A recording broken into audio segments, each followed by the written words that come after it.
So I'm open. I'm flexible. I'm actually not flexible. I don't stretch nearly enough, probably, or drink enough fluids. But as far as what I will draft, if I'm drafting, I'm happy.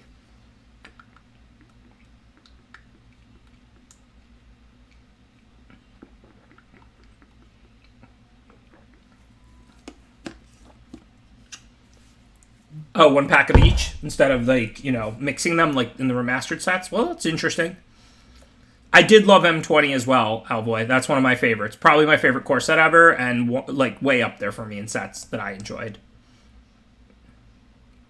Cheers, Daisy MTG.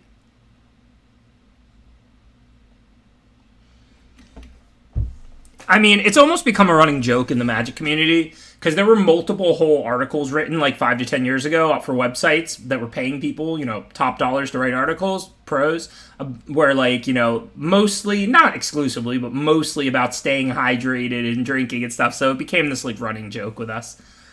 I mean, I really don't think I drink enough water. But I'm trying to do better. Like I've got these like giant cups and like this thing here and yeah, M20 was the elementals and like Blade Brand and Skeleton and all that good stuff. And Heart Piercer Bow. I really enjoyed M20, like I said. I'm not gonna say whether I'll play Time Spiral or Core Set because I really just don't know. I'll think about it over this weekend, maybe run some polls and see. But for today, I'm doing 3 best of 1 Kaldheim drafts. I don't know that anyone died of thirst, but I know that there were people who said if you want to maximize your win percentage, make sure you stay hydrated. I mean, they're not wrong.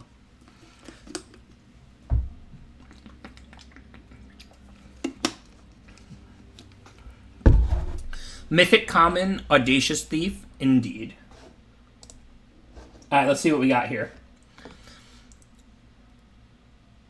My life story, bad time. It's funny. Rounders is such a great story. I mean, it's very like fake in the sense that like most poker players don't actually have experiences in any way similar to the movie, but the characters are really cool and it's a really like cool movie and everything. But if I was anyone from that movie, I'd be Kanish. I'm not Matt Damon nor Ed Norton. I'm boring. All right, so getting into this pack, Blood on the Snow, totally S tier broken rare. If you're a black control deck, I mean this card's incredible. We've seen time and time again where sweepers are like sometimes good, sometimes not that good.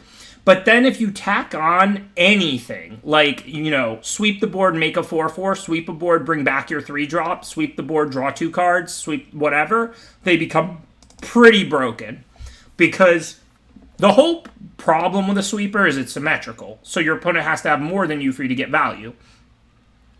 If Blood on the Snow trades 2 for 2, like you kill 2 of their creatures and 1 of yours, but then you get a creature back, now it's a 3 for 2, effectively. Now it's, not symmetrical just by default. So you always want to keep your eye on sweepers that do more than just sweep the board. They don't have to do a ton more. Bring back a 3-drop, make a 4/4, draw 2 cards or a card. Anything attached to a sweeper like that can take one from good to busted pretty easily. So second pick looks like a pretty clear Behold to me. I'm not nearly as high on Behold as some people, but it is a good common. I mean, it's that or Bound in Gold. Behold goes better with Blood on the Snow. White is a pretty aggressive color in this format. Behold is still probably better than Bound in Gold anyway. I mean, this just seems like a very easy Behold to me. Hey, thanks for subscribing. Andy's, I appreciate the support. And Adam JF. Hey, that's 4 subscriptions already. Thank you, everybody subscribing. I appreciate the support for my stream. That was a good line. Yeah, Kanish. All right, so again, I think we'll just be Beholding again. It is a card that actually gets worse in multiples, in my opinion. I mean, look, draw cards, draw more cards, draw more cards, and you die with a bunch of cards in your hand. Play things, draw a few extra cards, and maybe you win with those extra cards, right? But what would we take if we didn't take Behold? I mean, Woodland Chasm, I'm learning, right? That's closer than Chasm, at least. would be quite good in a blue-black-green snow control, which is kind of the direction we're headed. Is it enough? Would it be good enough to take over second Behold? Maybe. I mean, this is early in the draft to get a second Behold. Because not that there's anything wrong with having 2. The diminishing returns don't really kick in on 2. You won't draw 2 of 2 that often, but we might end up with 4 if we get 2 this early. So I think you could consider Woodland Chasm, but the problem is we don't actually even know if we're going to go green yet. I mean, at this point, we could just draft a blue-black control. It's not that likely, but it might happen if we see blue and black and not green, right?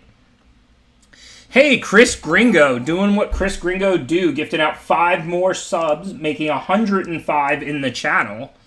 Thank you for the incredible generosity, Chris Gringo. I really appreciate the support for my stream. Thank you. So yeah, now this pack sucks. I think I'm just going to grab Snow Island. We have Blood in the Snow. Blue and black are colors that care about snow. Mirror Lake could definitely be better than Snow Island if we end up like, you know, blue-green or green-black, light splash blue or something. But we don't have any green cards yet. So I think like blue-black control looks to be where we're at as of right now, blue-black snow control. I don't know if we're going to see green or not. Seeing a late struggle in a snow forest are good signs that green may be open as well. Granted, I'm kind of low on struggle. I mean, it's still a good card, obviously. But, you know, I don't think it's a clear second best green common. I think that, you know, of course, Packmate is broken. After that, I think Struggle, Sculptor, Mass Vandal, Lindworm, it's just about, like, kind of what you need. And I think they're all close. So I think here, there's a pick between the green cards, Snow-Covered Forest and Struggle, which fit what we have better. Fearless Liberator is the best card in the pack, though. And look, we could still go blue-red Giants or something. We do lose Blood in the Snow, though. And if we are, even though we haven't seen black, black's really bad in this format. If the packs just didn't have a Feed the Serpent, what good black cards would we see? So I think we just stay the course for snow control. I'm going to go with Forest over Struggle, because we look to be creature light snow control, because not only do we have 0 creatures at this point, Blood on the Snow is a sweeper, which makes us not want to have a lot of creatures, right?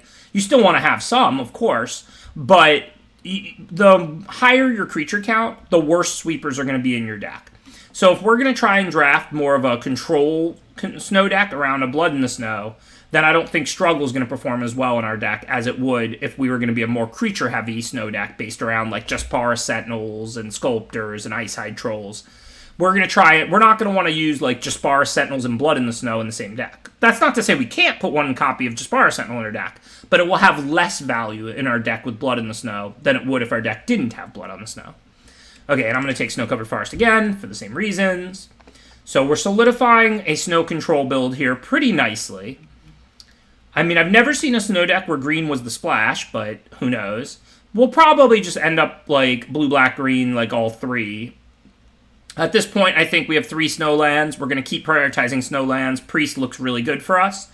Also, with Blood on the Snow, it's double black, and it's really good. Like, so that means we're going to have like 7, 8 black sources in our deck. So that makes cards like Priest good if you're a snow control deck.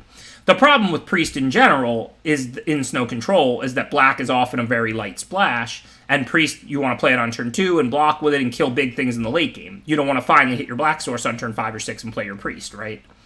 But if we're gonna have Blood on the Snow in our deck, then we expect to have more like 7 or 8 black sources than we do 4 or 5, and that makes Priest a much better card.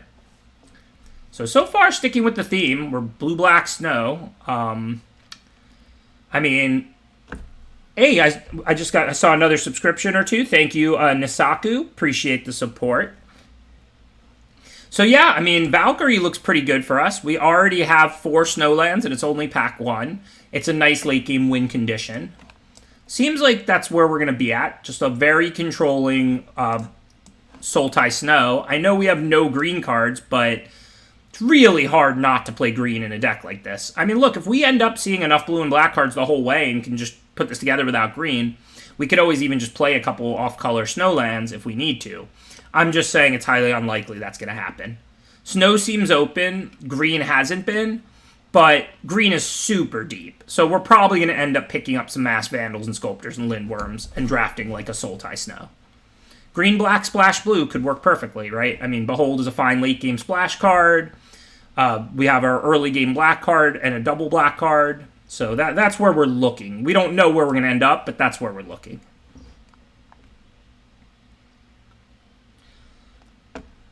Don't know that we'll play Gates, but you never know. It's single white to crack.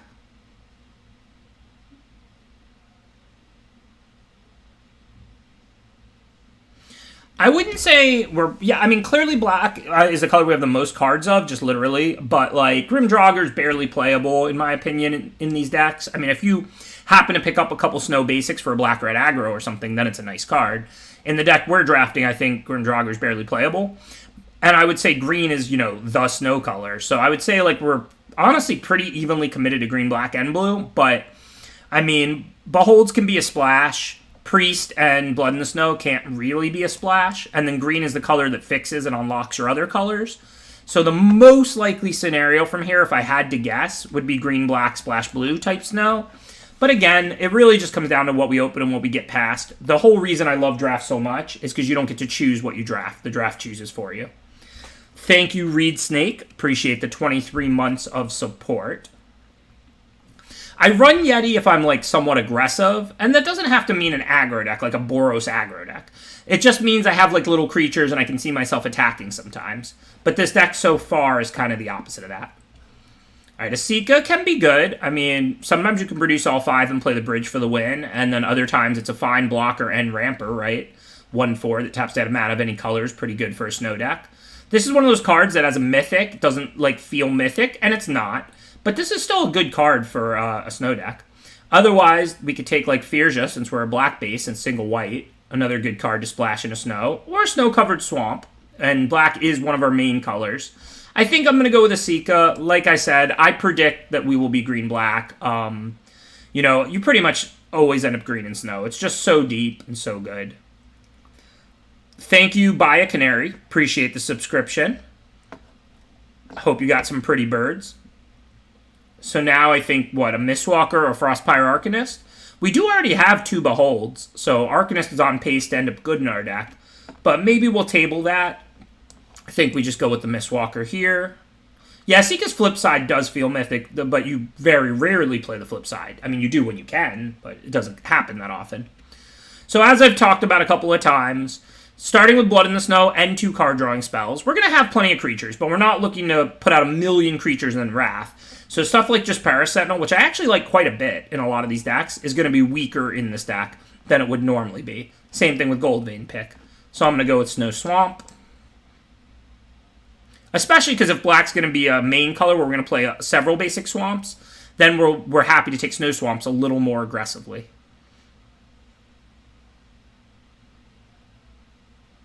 That's awesome, Buy a Canary. I mean, I haven't owned a bird as an adult. We had parakeets when I was a kid. My parents and me and my sister all always liked animals. So we had various pets growing up. Like at one point we had 2 parakeets, I think. But I think we only had the 2, and then I don't think we got any more parakeets as time went on. I don't think we've ever had a canary. I don't know if they're quite as common of a pet as parakeets are. So now let's see, there's Priest, Firja, Mistwalker, and Skemfar. Good luck, Chris. Let us know, and if you hit, and share the accomplishment. Good luck and congrats on Mythic if you get there. Skemfar, Elderhall, Priest, Mistwalker, Firja. It's not like I don't think we can splash Firja. We already have Asika, but these cards are all pretty good for blue, black, green Snow control. So I don't think we want to look at Firja. We've already got a Mirror Lake. Skemfar is excellent, but I think we have a lot of snow lands here. I think we need to be drafting playables over lands when they're good, solid ones like Priest and Mistwalker. We don't really know what the splash is or isn't going to be, but given we have 1,000,000 snow lands and we know black is going to be more of a base, I think it makes sense to take Priest. I mean, when you talk about snow decks with all these fixing and all this, splash can be an overrated concept, right? It's really just how many sources are you going to have. But every source you have makes the card like Mistwalker better or worse. If we have 9 blue sources, Mistwalker's better than if we have 7. If we have 7, it's better than if we have 5. Given green is the color of fixing, and we have, Priest, Valkyrie, Blood in the Snow. I'm trying to prioritize black and green cards and keep blue as the lighter color. Along those same lines, I'm going to take Valkyrie here. Actually, maybe we could table the Valkyrie if I take the Mistwalker, though. I lied. I'm going to take Mistwalker here. I think Valkyrie will be better for our deck than Mistwalker, but I think there's no chance we'll table Mistwalker, and I think there's a good chance we'll table Valkyrie. Because there's just not that often heavy black snow decks that can use Valkyrie, whereas Mistwalker's super easy to use. So I think there's I think they're close enough in our deck that we should take the Mistwalker on the chance we'll table the Valkyrie. We also might just end up blue-black. We really haven't seen green in this pack. So there's a chance we're still just going to end up blue-black control. Alright, so I'm going to take the Swamp. We have a lot of cards where total snowlands matter already. Double Priest, Valkyrie, Blood in the Snow. Demon Bolt and Bound in Gold are fantastic removal spells, but they're the colors we're not in yet, and we don't really need them. Because we already have some removal, and, priests are removal spells, and then we can recur them. They're just not cards off the splash that are offering us a ton of value. So now it's Disciple or Mirror Lake. If I knew for sure we'd play green, I would definitely take the Mirror Lake. And I still think we're a favorite to play green, but we might not. And if we don't, I don't mind this Disciple as a body that makes them discard out of a control deck. So I guess I'm going to go with that, because I have no idea if we're going to actually play green or not. We've seen, no green. This is probably the least of a color, I think, ever. Alright, well, now it's Squash or Mirror Lake. I'm just going to go with Mirror Lake.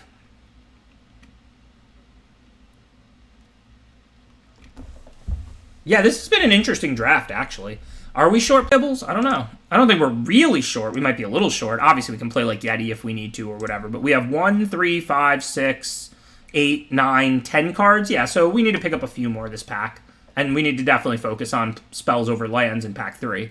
But we're not, super short. Let's see. These are Clerics. Angel Wizard, Zombie Cleric. Elf Cleric, that's decent. Mistwalker. I forgot Mistwalker's a changeling. So Raise the Draugr should work out okay. I mean, we already have 2 Mistwalkers.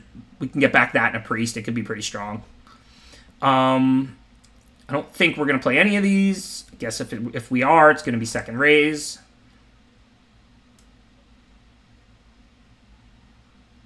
Yeah, they've passed me a lot of Mirror Lakes. I mean, look, we still may very well be black, green, splash, blue. Our blue is pretty light. I mean, 2 Mistwalkers, 2 Beholds are good cards. They're all single blue. We could certainly have 6, 7 blue sources in our deck and have it be our lightest of the 3 colors. But we've seen no green this pack. It's almost been weird. Green is so deep. It is hard to see this little green. I could take this to search for Blood on the Snow. You do have to reveal it, I guess. Probably should just take Pilfering Hawk. If we do end up with this grindy of a blue-black snow control, Pilfering Hawk will be good for us. I don't usually like this card that much, because green usually has such powerful late game, that's how you win. But this looks like a grindy deck, right? We've got the Sweeper, we've got, 2 Priests, we have Raise the Draugrs, we could loot away things and then get them back, turning Raise the Draugr into a card-drawing spell. This may end up being a very grindy blue-black. Oh, it doesn't search for snow spells, just snow permanents? I didn't know that. That's weird. If that's true, then I wouldn't even consider it there, and it wouldn't be close. If it searches for the Sweeper, then it's close. Because even if they know it's coming, you can still just turn 5. Okay, I'm going to Blood in the Snow next turn. And then the opponent, what are they going to do? They just don't add to the board that turn, but you already get to Wrath them next turn. But if it doesn't search for the Wrath, then I wouldn't even consider it. Okay, so this looks like a pretty easy Poison the Cup. My second choice would probably be Ice Tunnel, but as has been said, I don't think we're, going to end up with not enough playables. We could even play 18 lands in a deck like this, who cares? But we do have a lot of snow lands. We are hurting for good playables a little more than we are good lands. So at this point, I think it's just a super easy Poison the Cup. Poison the Cup's just fantastic. I mean, I can't emphasize this enough. People get caught up on kill a creature because that's the key part of the card, and it is. But Scry 2 is no tack-on to a removal spell. By the time you're casting this, you often don't need lands anymore. So this card is basically closer to 3-mana kill a creature draw card than it is 3-mana kill a creature. Because, I mean, you see a land in 2 cards the overwhelming majority of the time, and if you don't need any more lands and you scry a land to the bottom, that's almost draw a card. So don't sleep on the Scry 2 on late game cards, like, tacked on, like on removal, because removal is something you're looking to play later in the game. So, I mean, this isn't like, if it was a 3-drop and you're going to play it on turn 3 and Scry doesn't have a lot of value. Most of the time you're going to play Poison the Cup, you can just Scry any land to the bottom and it's almost draw a card. It's not draw a card, but it's almost draw a card when you Scry a land that's completely useless to the bottom. All right, now it's the Elder Hall or the Priest. We don't even know if we're green, so we're going to take the Priest. Looks like a pretty easy Avalanche Caller. I think Dream Devourer is fine. Way more fancy than good, but still a good card. I mean, we could slap Blood on the Snow under this and then play it for 4 instead of having to draw 6 mana. But I think Avalanche Caller clearly offers us more. We still don't know if we're green. Rimewood Falls is sweet, but, I mean, maybe we're not going to be green at this point. I certainly don't care about losing one Asika. We also do have these 2 Raise the Draugrs, so the opportunity to get Changelings now is pretty important. Because with the Hawk and with a grindy deck, I mean, we can make really good use of these, getting back Priests, which are just walking removal spells, and Mistwalkers, which are Changelings. So now we're really going to prioritize this Flying Wall. So at this point, I'm starting to get pretty convinced we are actually not going to be green. I mean, literally, it's mid-pack 3 now, and we're still seeing no good green cards. I don't know if that's coincidence or if every player around us is green, but okay, I'll draft Blue-Black Control. So now there's a Black-White Snow Duel, which we could use. We might end up cutting these forests. We might play them because we have 3 Priests. We have Vega. We have Gates. Yeah, I think I'm about this Black-White Snow Duel at this point. I think there's a decent chance we may do a light white splash and not even play green. I couldn't really have predicted this one. I'm sorry. It's pretty rare that you see more white cards that are good for a blue-black snow deck than you do green cards. And by pretty rare, I mean virtually never happens. That said, if I do want to cut these forests, and I do want to do the light white splash, I might be interested in the plains over the Valkyrie, because I do need to have a really high snow land count, because I have 3 priests. So I think I'm going to grab the snow plains, expect to put in Vega and Gates, and look at blue-black light splash white snow control. Nothing wrong with an Augury Raven. Yeah, I did not expect we would end up Esper. Obviously, there's some picks in Pack 1 and 2 I would have made different if I could have predicted this. But, we saw no green Pack 1, which means we didn't pass a lot of green, which meant it was more likely we'd see green in Pack 2. And then even as far as Pack 3, I didn't expect green would be open. Like, I didn't expect to get past a Chariot or some S-tier green card. But green is so deep and good in this format, I still thought it was likely we'd see some Lindworms and Vandals and stuff. Green has, so many good commons. Like somebody takes a Packmate, that means we get the Vandal. Or somebody takes Struggle, and then we get, Sculptor. I did not expect to basically see no green cards the whole draft. That's very strange. We're not going to be, way short, but we are going to be slightly short, so I'll assume we're going to have to play the Yeti. But 1, 2, 3, 4, 5, 6, 7 lands. So this is 22. I already don't even mind. We could play 18 lands in this deck if we want to. We've got the Gates and card drawing and, late game and all that. Skull Raid, I think, is kind of like... let me think of how to describe this.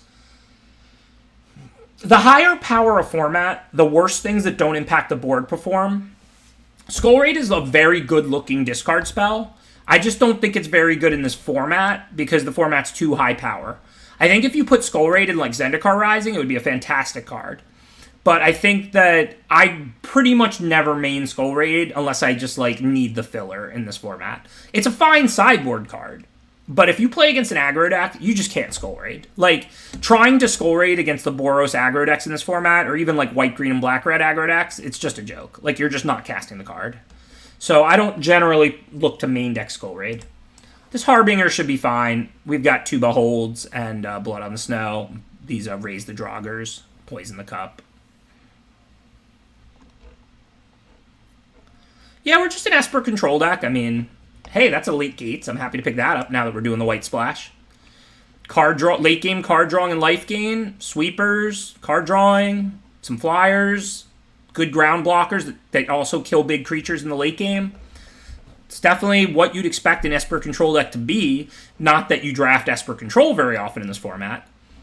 We also have a lot of Foretell for Vega, 3 Augury Ravens, 2 Beholds. So, I mean, I think that I think this deck came together pretty nicely. It would certainly be better if I had realized we could splash white instead of playing green earlier. I could have took a bound in gold or two, maybe. I think there might have even been another Vega.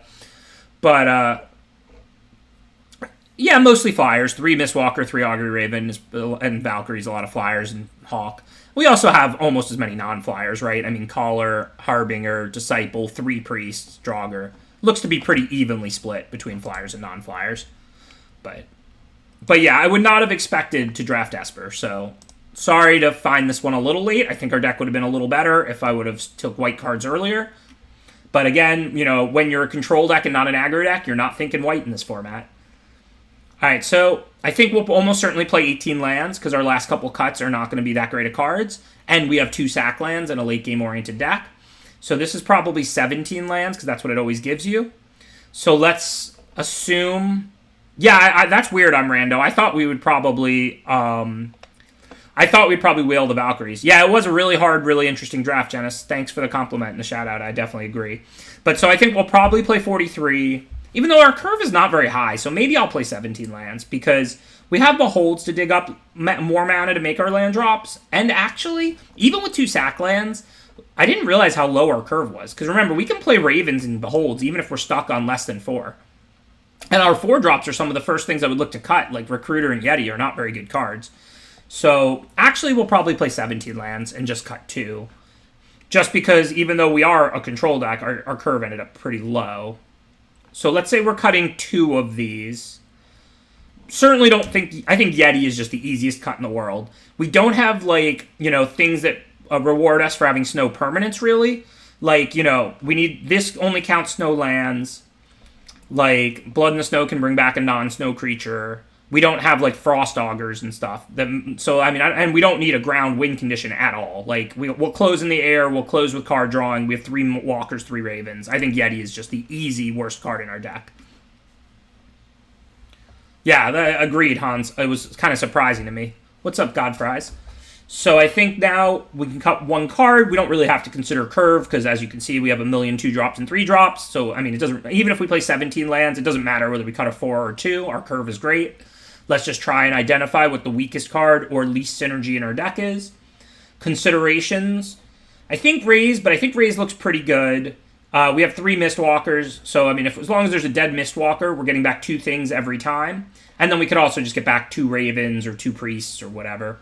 I kind of like the Elderfang Disciple. It's a Cleric to get back with Priest, also just to hit the board. I definitely think it's cuttable. I see a bunch of people suggesting it. I think the weak cards that are cuttable are Disciple... Demonic Gifts. Although Demonic Gifts is good with the Priest, right? I can just gifts my own Priest, sack it, kill something, get the Priest back.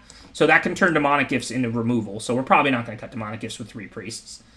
So yeah, it's probably Disciple or Draugr does very little for us besides being a generic 3-drop that we can maybe pump a little.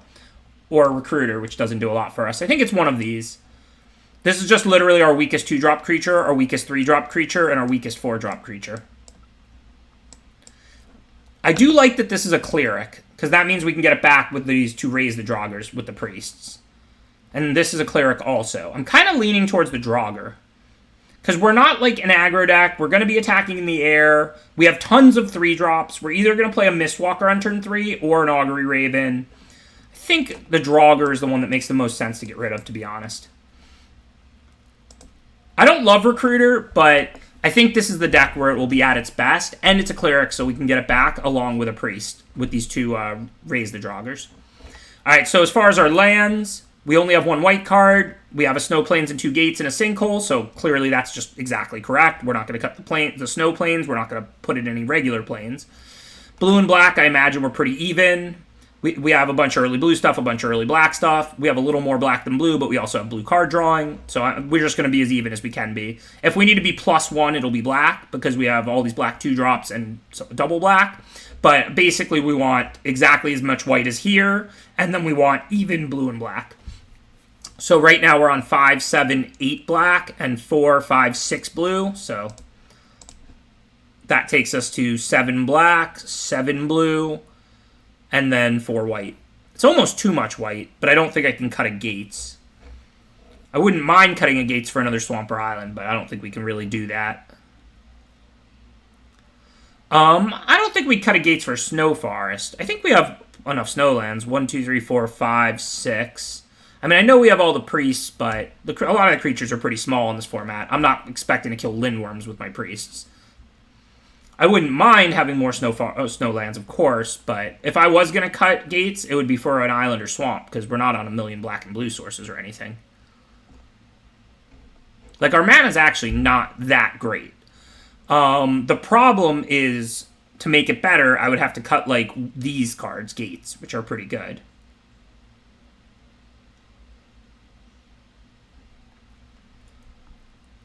I think this is just correct. It's a little soft to Lindworm. I've got a few answers. I mean, right, we have Blood in the Snow, which is really good against, like, big green stuff. We also have Poison the Cup. Also, I can just win in the air.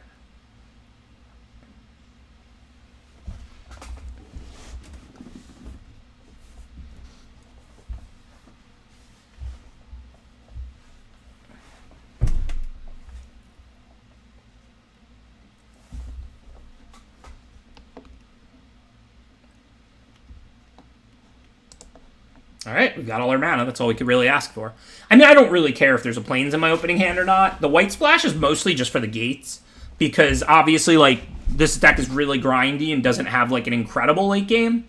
So the gates can have a lot of value for us, you know, to crack in the late game and then restock.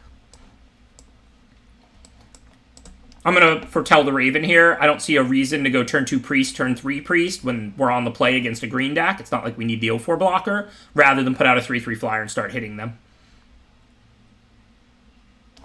I thought Magic Legends was fine for an RPG. I thought it was cool that it had all the Magic stuff. Obviously that, you know, hits a chord a little bit. But I'm not an RPG guy by and large. I'm a card player. Like, I'm you know, I like strategy games like, you know, chess and Magic and poker and things like that. I'm not really, like, build a character kind of a guy. It's just not my thing.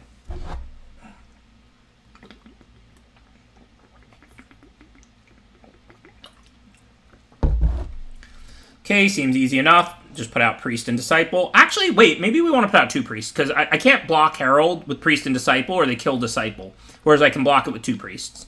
So actually, I'm wrong. Even though I don't anticipate sacking both Priests anytime soon, we put out 2 Priests because they put out a 3-2 Menace, and we want to be able to double block it.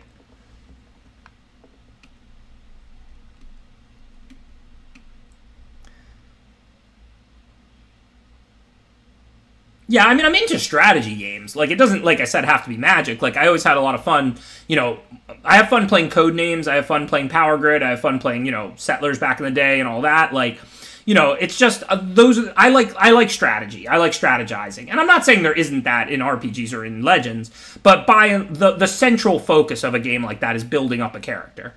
And, you know, whatever, that's fine. If that game becomes available on the phone, maybe it already is, I don't know, there's a chance I would play it there. Like, I play Pokemon Go a lot on my phone. That's more like an RPG than a strategy game. You're just building up your collection and stuff like that. But, like, now that you can play Magic on the phone, like actual Arena on the phone, I'm not going to lie, I'm probably just going to be doing that most of the time on my phone anyway. So, alright, so what do we want to do here? I feel like we can win this race. They have a Snowland, so the Priest can't block the Draugr. So I think I want to try and race. So I think this is Priest the Draugr, play a Raven, and hit for 3. And then hopefully we can basically just gum up the board a little bit. I mean, Disciple Demonic Gifts is a pretty good combo. I know we can't block Herald with it, but we can get a card out of their hand, and then we can throw this in front of their next creature, and then gifts it and get another card out of their hand.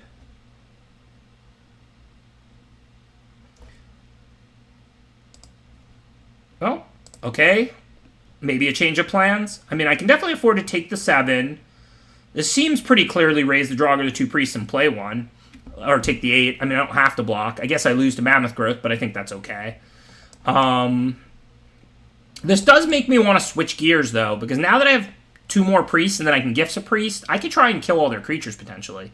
But I do only have the 2 Snowlands, and I don't expect a Mammoth Growth. So I think, like, what we can do this turn is just double Priest, and then next turn, get back the Priest and play 1, and the next turn, we can consider whether to switch gears or not. I mean, if we were definitely going to, we would want to hold back the Raven, because we could double block Herald profitably with Raven and Priest. But if they have an instant removal then, and they just kill the Raven, then they eat the Priest for free, that's kind of embarrassing. So I think, like, and we're killing them in 2 with these Ravens. So I think we'll see what they do this turn, if they have removal, if they just add a ground creature to the board, or what. Certainly we can mount a defense for next turn, if we want to try and kill them in 2.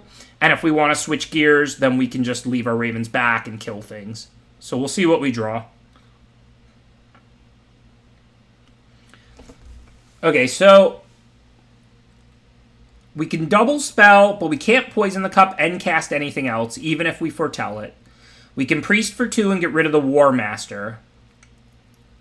So I don't think I can just try and hit them for 6 and then survive, right? If I Priest the War Master, I'd have to stop both 4/4s.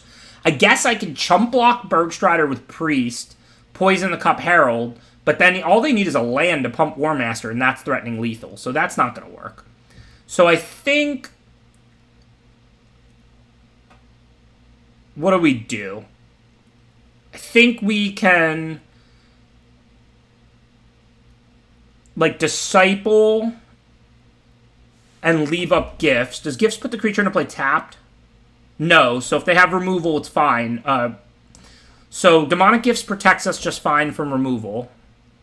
So I think I am going to Priest the War Master and plan to switch gears now. I'm going to try and win defensively. I'm not going to attack with the Ravens.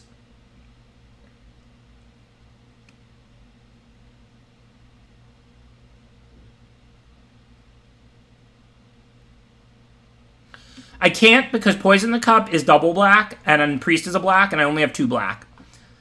And I can foretell it, but then I'm 1 mana short as well that way.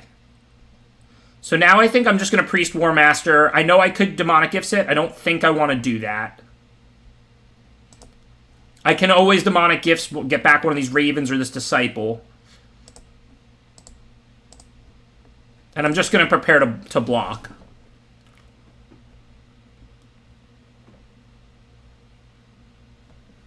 And I'm not, like, that scared of removal. Like, my current plan is, like, double block the Herald with 2/3/3, so if they kill one, the other one would still kill it.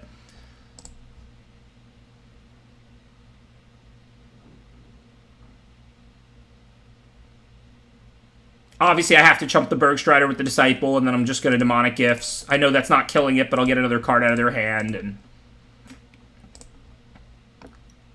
and I'll keep a blocker in play and use my mana. And if I draw a land next turn, it doesn't even have to be a black source. I can go foretell the Poison the Cup, cast Priest, and then cast Poison the Cup on their turn.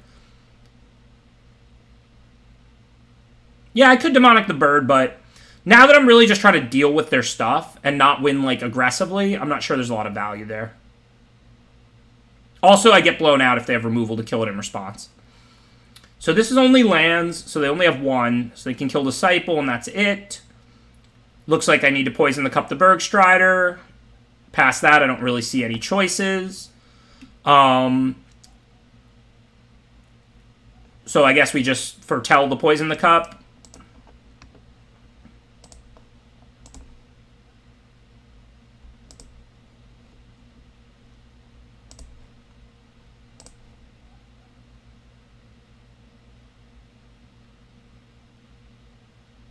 Yeah, I know I could have Demonic the Bird, but they still had cards in hand, and if they had removal, it's a pretty big blowout.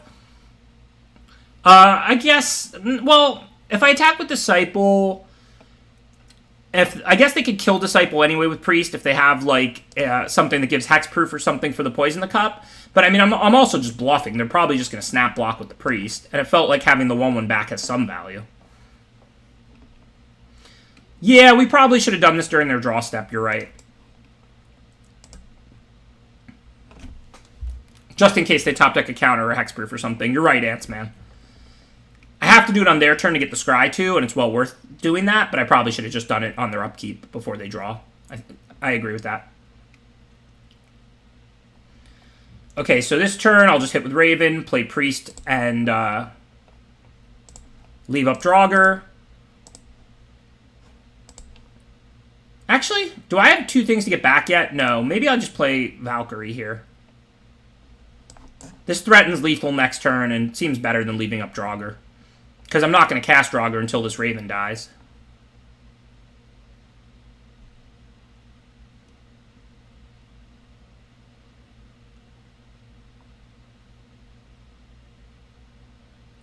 Again, I could try and bluff in a damage with Disciple, but they had Priest up.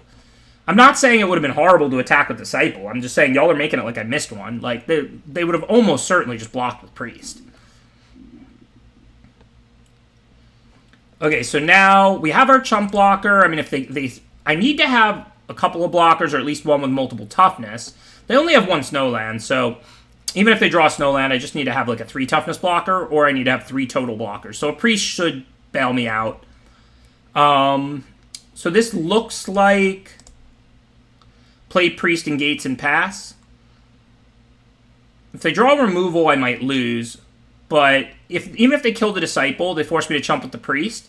Then I can like raise the Draugr back 2 Priests, or Priest and something else. Well, I guess just 2 Priests. I mean, what other options do I have? I can Draugr now, but all I would be doing is casting a Priest anyway. So it doesn't seem like I have any choices here. Hopefully they don't draw removal this turn. Snowland doesn't change much. I can certainly beat them adding another creature to the board.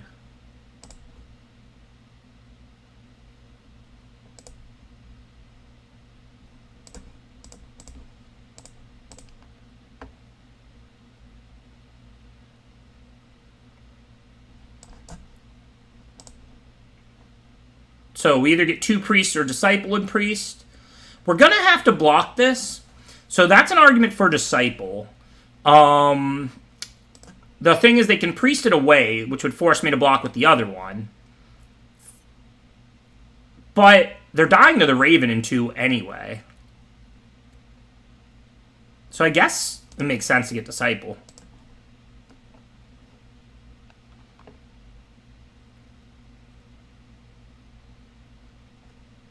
So if they have removal, they can always play it in response. It's not like there's anything that kills a tapped attacker here, unless they have the 1 white card off the splash, and I doubt it. They don't seem to be playing white. So I think we want to attack, because if they kill the creature, there's no reason to play Disciple this turn. I'm going to play like... because they can always Priest the Disciple away. So I'm going to play like probably Mistwalker and Priest. If they take it, then I'll Disciple to get the card out of their hand, which is most likely a land. But if it was a Snowland, it would be in play. And it could be a double green card or something. No, they have Replicating Ring. Yeah, it's probably a land. It would have to be a 7-mana card if it's not a land. And then I'm going to put out Priest or Mistwalker. I think it's Mistwalker. So we win if they don't draw removal. We lose if they draw removal. I probably should have been able to play in such a way where they couldn't have removal as a turn this out, only last turn. Yeah, maybe I should have just cracked the land rather than put out the creatures, because then a removal spell doesn't beat me. Although then they still kill the Raven, so then I end up having to throw stuff in front of the Bergstrider on the following turn.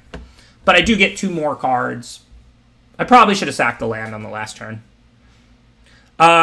Yeah, Priest plays around removal better, but remember, like I said, they can kill the Raven anyway. So, like, let's say they draw removal, they attack with Bergstrider, if I play the Priest and the Mistwalker.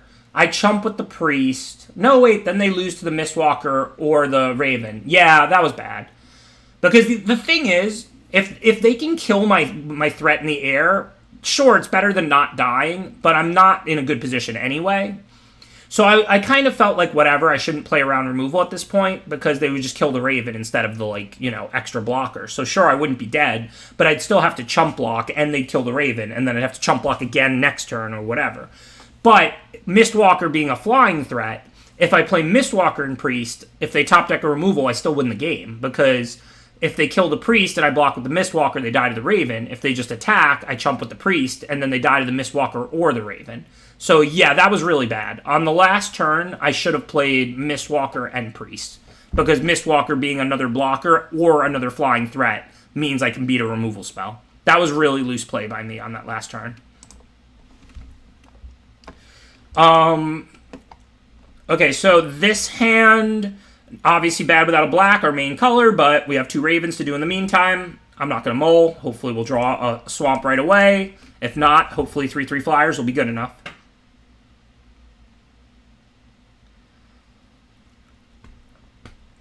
Probably Bite Dog. That matters less because I already had a priest to cast, I think. But yeah, I probably should have. Well, I would have one priest. The question was 2 priests or priest and disciple. I drew the Mistwalker on that last turn, right? So I mean, I didn't know I was going to have the option to put out another flying lethal threat. So I mean, I'm not sure whether it was right to get back to priest and disciple or priest and priest. But after I drew the Mistwalker, I should have definitely went priest and Mistwalker, regardless of what was in my hand. Just because my opponent has one card doesn't mean I have to disciple them. Like, that card was very likely to be a basic land. It could have been something else. It could have been a counterspell. It could have been a 7-mana card or whatever they didn't have access to yet. But it was very likely to be a basic land. But as far as the end of their turn, if I didn't have Mistwalker yet, which I don't think I did, then I don't know that I'm going to be in a position to play around a removal and still have lethal on the following turn. So I could definitely see an argument for getting Yuck. I was like, all right, whatever, I'll block. I don't care about my Raven. Now, if I block, they get their creature back, so now I'm not blocking.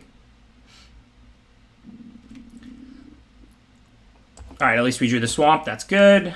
So I think we pretty clearly want to play Priest. It can block and then kill Cole, and then we can go back to blocking and killing things again. But yeah, so I'm not sure whether I should have gotten Priest and Disciple or Priest and Priest, because I don't think I had Mistwalker yet. But I'm 100% sure that I should have cast Mistwalker and Priest, not Disciple and Mistwalker. That was, like, very bad.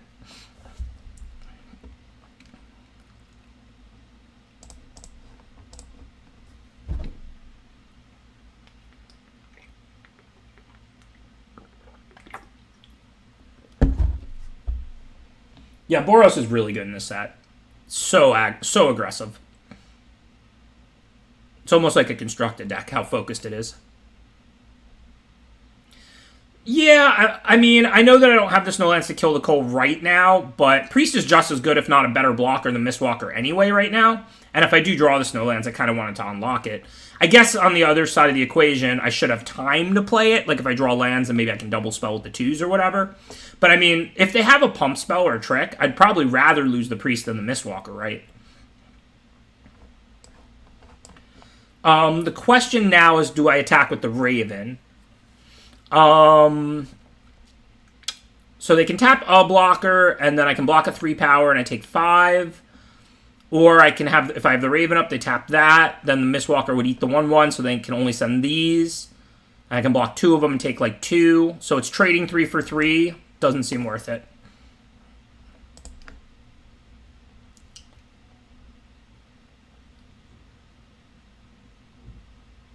I need to kill the Cole. I mean, obviously, if I draw a land, even if it's not a black source or a snowland, I can foretell to poison the cup and then poison the Cole in combat, and then I can trade with the Usher or something. Harbinger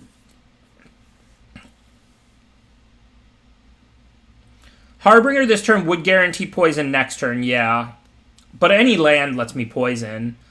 In the meantime, also, I'm not really taking that much damage because I have 2/4 toughness blockers. So I can block Usher without killing it.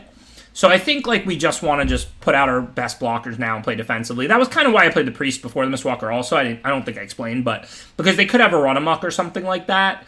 And if they did, I wanted them to kill my Priest since I don't have any Snowlands and not my Mistwalker, my much better creature.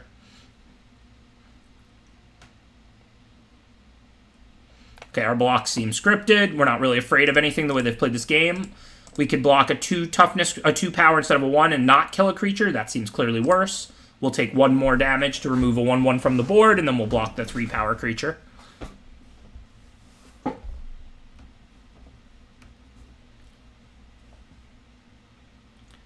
Still not really finding those lands. Kind of regretting not making the Harbinger play.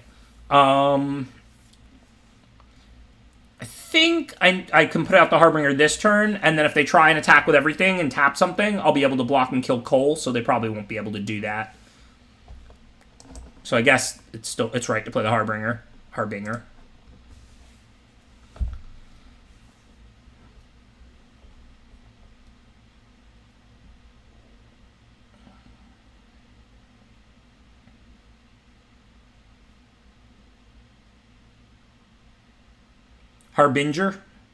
Like somebody who binges on television shows or whatever?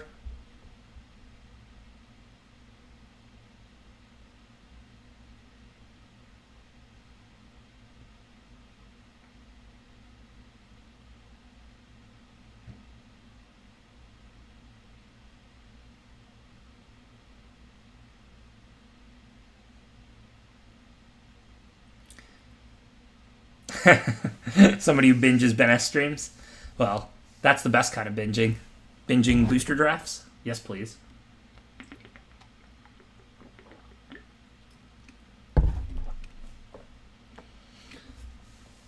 Harbinger does allow Cup, yeah. Because we can foretell it and then cast it. And that was the argument for it over Mistwalker the previous turn. But remember, if we just drew a land, we could poison for sure. It didn't even need to be a snow land or swamp or anything. Just any land. And the Mistwalker was a substantially better blocker.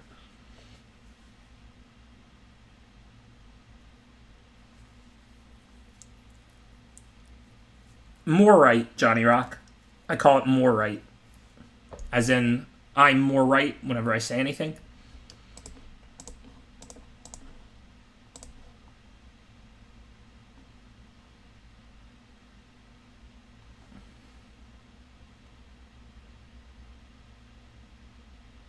Hey, that's awesome, Gumlung.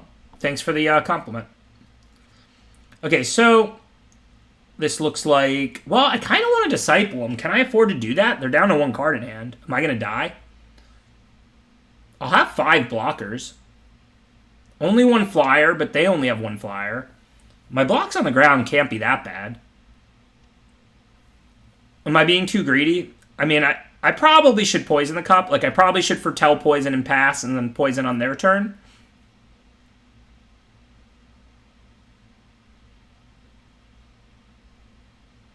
Yeah, because...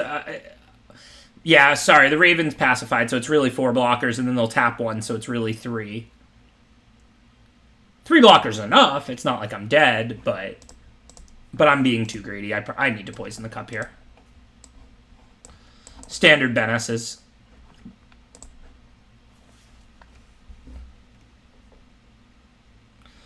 I don't know the answer to that, Simone, but probably. I mean, I don't think you'll fall 1,000 spots, but I'm probably the wrong person to ask that question to. Although there's probably a bunch of people in this chat who can answer that question better than me. So I probably need to kill that in response. They could always tap my flyers. It seems like flying's the biggest problem for me. Oh wait, if I tap that in response, am I just dead? I can't kill that in response. Because then I have to tap Harbinger, and then they'll tap a blocker, and I'll have 1 blocker for 4 attackers, and I'll die. So we can't kill that in response. So that's not an option. I could kill the champion, but at this point I think I'm better off just letting them attack and boast if they want to. If I kill the tapper, basically I'm taking my 3 in the air, and the next turn I have the Raven, but I can't trade the Raven for the Courser because they have the Coal out. I think I just let them attack. If they all out attack, I'll get like a free kill on the Usher because I have multiple creatures with 1 power. So, I mean, if they boast, they may force a play that is not ideal for me if they attack with the Gold Ball and boast, but I think I'll be okay. And if they don't, I want to kill the Coal end of their turn if they don't force me to kill something else. Because then I can block the Starheim Courser with either Mistwalker and have them bounce, or if they tap Mistwalker with the champion, I can block it with Raven and kill it. So I'll have 2 blockers for the Courser. But if I kill the champion, I'm just hoping that the Mistwalker blanks the Courser, I guess, forever, which could happen. I really want to kill the Coal, is basically what I'm not explaining well.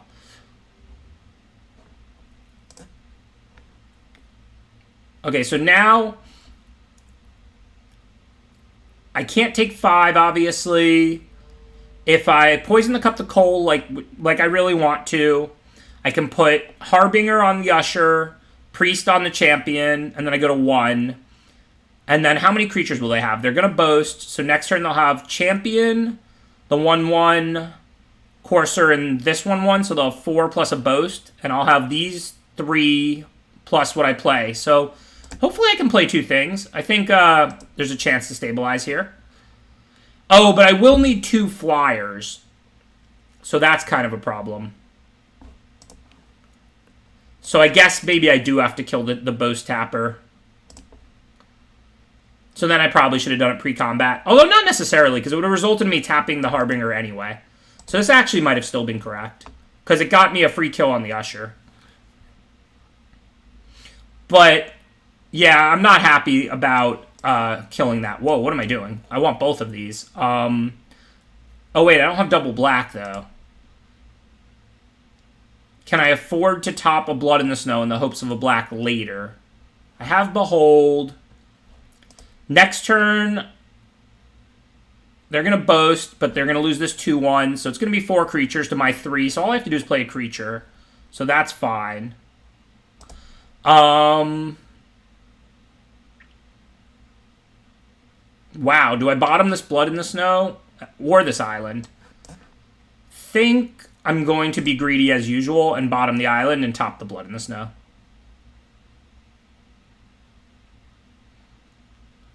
Yeah, I'm not sure if that was right or wrong, but remember, I get draw steps. So my plan this turn is to play the Elderfang Disciple to have 4 blockers for their 4 attackers, and to play Behold on Foretell.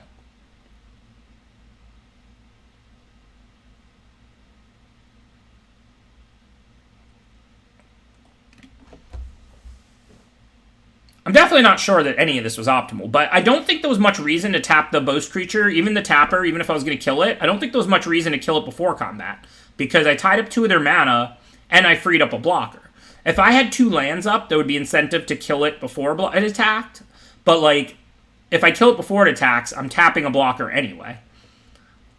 Well, now I have to do 2 things to survive, and I cannot. I couldn't have counted on that. I was expecting they'd play one thing, basically boast and make a 1-1, and then it would be 4-4, and I would be fine. Is there any shot I can do 2 things? I don't really see how. Doesn't look likely. Maybe they'll be scared to all out attack if I leave up all my mana, so I guess I'll just Disciple them and pass.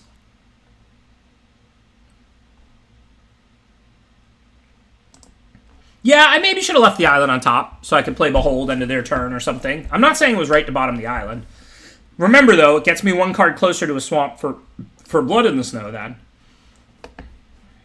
And I thought we were going to be in a stalemate. Like, imagine instead of these 2/2/1s, they just have a 1/1 token, which is what we expected, right? That they would boast Usher, not that they would play a Dwarven Reinforcements post-combat. I would be even on board with this, and I would have foretold the Behold. And then next turn I would go, like, Behold, hopefully find swamps, cast Raven, and then Blood in the Snow for the win, or whatever. So we're 1 card closer to the second swamp we need if we bottom that island.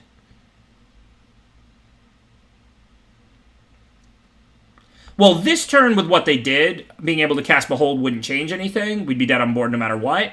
But again, we were never planning for them playing 2 things last turn. We were planning on them boasting and making a 1/1, or just casting something for post-combat, but not 2 different things.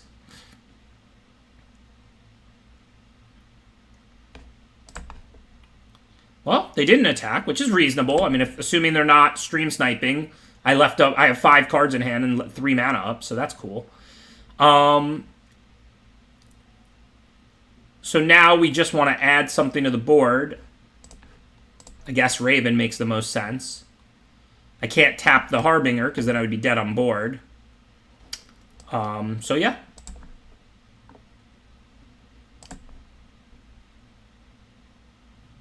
Oh, yeah, I mean, people are going to go like, oh, the opponent punted if they end up losing this game. But I missed land drops. I had 5 cards in hand and 3 mana up. Like, it's totally reasonable for them not to attack. I'm not saying it's right or wrong, but it's certainly reasonable. Okay, well, now we're chilling. They have to put more stuff out. No rush to Blood in the Snow. We can Behold or sack these gates end of turn. I'm planning to sack a gates first. Even though we kind of want the lands in play, I also kind of want the 2 life. So if that's a good card, that may provoke us to Blood in the Snow. They won't get the token back because it's a token. They will get the Courser back, but I can probably beat a Courser. Either way, I think we want to sack the gates. We get the 2 life and 2 cards. That seems better than Beholding right now. See what we get. I mean, I could always chump for like a turn or 2. I now have 2 Snowlands, so if I put out Snowlands, I can kill the Coal with the Priest before I Wrath, and then they won't get the Courser back. I think if I'm going to play it slow like that, I want to put out the Valkyrie so I have a backup flying blocker. So my choices now are Blood in the Snow this turn, in which case everything dies. I get back nothing. Next turn I'll have 2 Snowlands, so I can Blood in the Snow and get back a Priest. Yeah, it's definitely better to wait a turn. So this turn, let's just put out another flying blocker. Save some mana later and pass. And now, like, even if they have removal, like, we're okay, I think. I can let through one of these ground creatures, and I have 3 flyers, so I can block the 2 3-power creatures, even if they kill one of my flyers. And now we'll do, like, bounce, and then we have to chump, which I guess we'd rather chump with the Valkyrie. This gives them another turn to add something to the board if they drew a creature. But even if not, next turn we play second Snowland, Priest away Cole, and then they won't get back Courser when we Blood in the Snow, and we have 2 Snowlands, so we can Blood in the Snow and get back Priest. Alright, so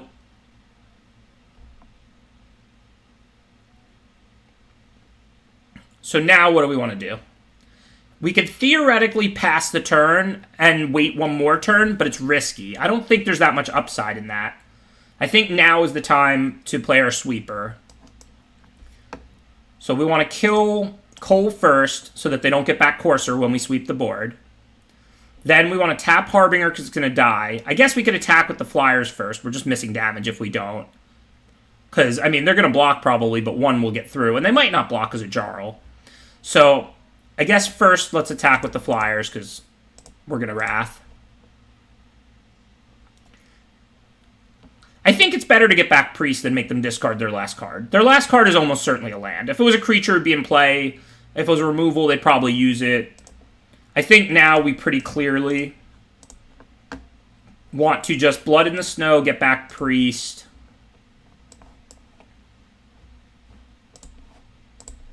I left this man up so we can Behold or raise the Draugr into their turn.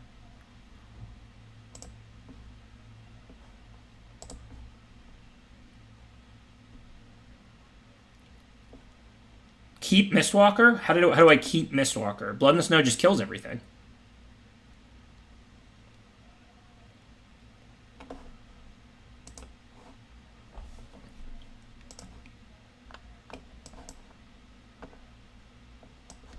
So we're bottoming Island. We'll top Plains because it's a Snow Plains. So that lets us sack gates and it feeds our Priest. So pretty clearly bottom Island, top Plains, I think. So now we have 3, 7, 8 mana to work with this turn. So we can use 2 for Raise, 4 for Recruiter. What do we have to get back? We can get back Double Bird. That looks pretty good. We could get back Mistwalker and anything, like a Raven or a Disciple or whatever. I kind of want to have, like, more removal. I think I want to get, like, Recruiter Priest going, potentially. So I don't think I really need to cast anything else this turn. I guess if I Disciple them, if this card isn't a land, then we get a spell. I feel like we want to get Recruiter going, because with Priest, that could potentially be a really strong combo.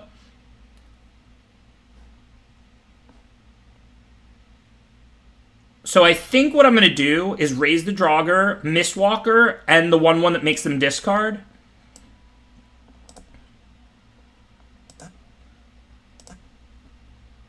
And then I can play Disciple, and I can play Recruiter this turn. The problem with the Valkyrie is not that it isn't a good card right now. It's that it's like an Angel Wizard, so I'd have to get that and Mistwalker back, which is kind of like slow and more slow, and I wouldn't get to use any of the mana this turn.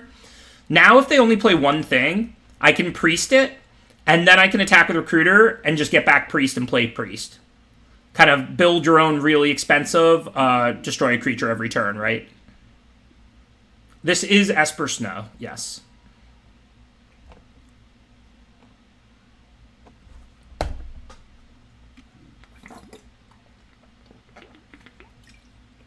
What does deal 3 to the face? Like, provoke the trolls? It's just like one random uncommon that's barely playable. I can't really be that scared that they're going to top deck that. There's no reason to put a card in their hand or anything at this point. So, kill their blocker.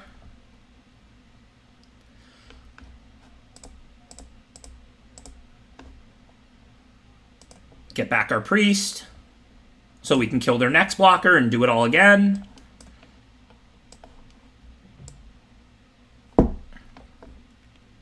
I mean, don't get me wrong, I'll sack the gates when I don't have like a super productive turn to get out of Provoke the Trolls range. You're not wrong. But we're not winning by enough that I'm going to do that over developing my board when we know they're not holding it and they just have to randomly top deck an uncommon that may or may not be in their deck.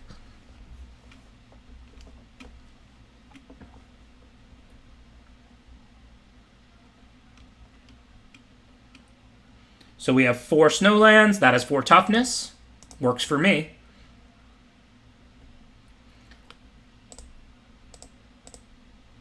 Three, 4, 5. So we can't kill them this turn. We're killing them next turn.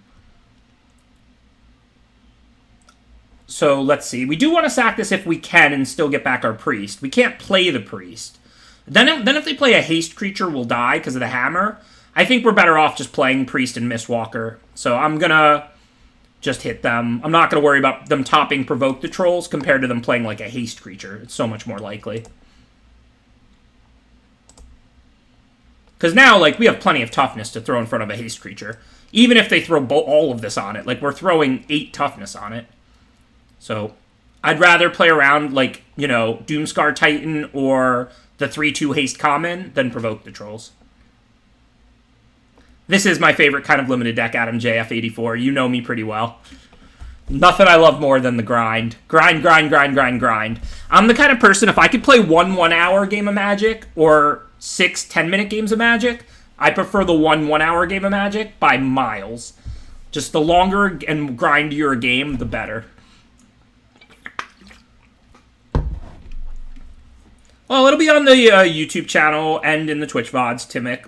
Every single like draft stream goes up on the YouTube channel, so you can always find it there. This is the first of the 3 drafts I'm going to do today.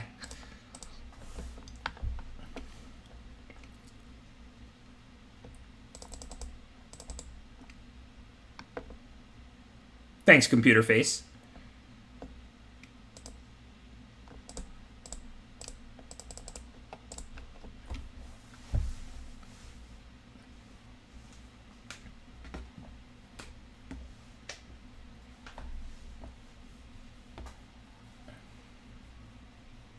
Thanks, that was a pretty sweet game. I did not expect to win that at all points. Like, until the end when we started closing out, I did not expect to win that.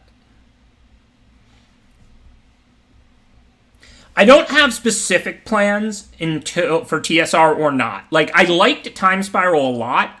So last weekend, I didn't get much done outside of testing because I've been playing like next to no constructed, and we have the Kaldheim Championships this weekend, which is multi-format, standard and historic. So the deck lists were due already. So this weekend, even though I have the Kaldheim Championships, when I'm not playing in that, I'll be playing Time Spiral drafts and stuff like that. Last weekend, I just played like historic and standard.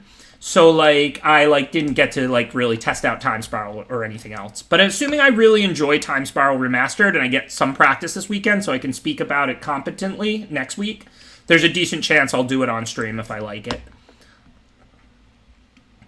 Legends was fine. I mean, like I said, the Magic references and all that is cool. And, like, you know, there's nothing wrong with RPGs. I mean, I think they're fun in theory. Personally, I'm way more of, like, a card player than, like, an RPG player. Like, I'm way more interested in, like, you know, trying to win through, like, optimal strategy than, like, let's say, building a character over the long run or something. And I'm not saying there aren't strategy and there's, you know, combat, and I'm sure I did a terrible job, you know, optimizing when I was playing yesterday. But I'm just saying, like, I think games like that are fun and have their purpose, and a lot of people really like them. Me, personally, I'm more into, like, you know, optimization strategy than I am, like, building a character and stuff like that. But I thought it was smooth and easy to use. Like, I'm not very dexterous, and I don't play a lot of games like that. And after a couple hours, I found myself moving better and fighting better, and, like, I thought it was a fairly decent game, like, fairly smooth, easy to use, Like I said, I can't see myself doing that over booster drafting. You know what I mean? Like, I'm not going to be sitting around on Friday night and go like, all right, I've got some free time to play a game. Do I want to, you know, play Magic Legends or do I want to booster draft? It's just going to be booster draft every time. But like, if you like RPGs and building a character and everything, I think that, like, the game was fine. Like, it was smooth, easy to use, easy to operate, a lot of cool Magic stuff. Like, you know, for what it is, I think it was pretty good. I think I attack with Mistwalker here, because I'm going to block with the Raven, not the Mistwalker, because I don't want to let them boast turn after turn. So either way, I want to trade with this Firewalker. I'm a grindy deck, and I get stuff back and all that. I don't care about trading my my Raven away. But remember, I didn't play that game at all before the stream yesterday, Timnos. So the first 30 minutes were literally the first times I was clicking with that character and stuff. Like I said, I felt like I was operating it a lot better hour 4 than hour 1. And I mean, every game you're going to have to learn how to operate, right? You don't just operate it super smooth like minute 1. Okay, so unfortunately, I can't do much here. I guess I can Priest back Raven and Mistwalker or 2 Mistwalkers. Raise back. And then I guess I can foretell the Raven so I can play it cheap next turn. Because I need a Raven to stop their creature. Mistwalker doesn't really do much for me. They have a 4/3 that draws extra cards. Yeah, you know, if you've watched me with Gateway Sneak, with Audacious Thief, you know the deal. There's nothing I hate more than letting people draw extra cards with their creatures. I don't mind when my opponent plays like a Divination, because then it goes away, and they're just up a tiny fraction of a card, and they paid a cost to do it. But if my opponents can draw extra cards with a creature like Audacious Thief, Firewalker, Gateway Sneak, stopping that is like top priority in every game, in my opinion. It's kind of like a Planeswalker. If they get that value turn after turn after turn, they're just going to win. So you need to cut that off as quickly as you possibly can. Whereas if it's a draw 2 or even a draw 3, but it's a one-time thing, sure, they're up a little resources. Resources are really valuable, but then it goes away, and then you just reassess the game, and maybe you play aggressive, maybe you play defensively, whatever. But when it's a creature like this, killing it ASAP is my top priority, like, always.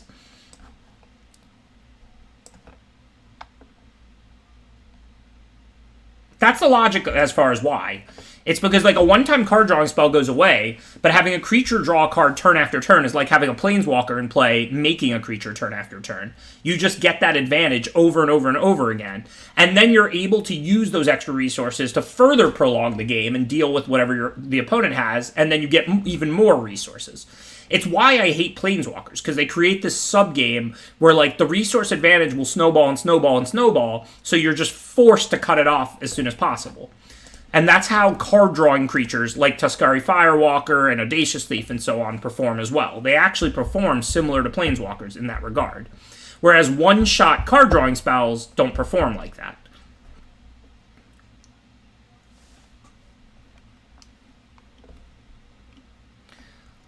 Well, if there's enough blood on the snow, then maybe the snow practically is made of blood at that point, right?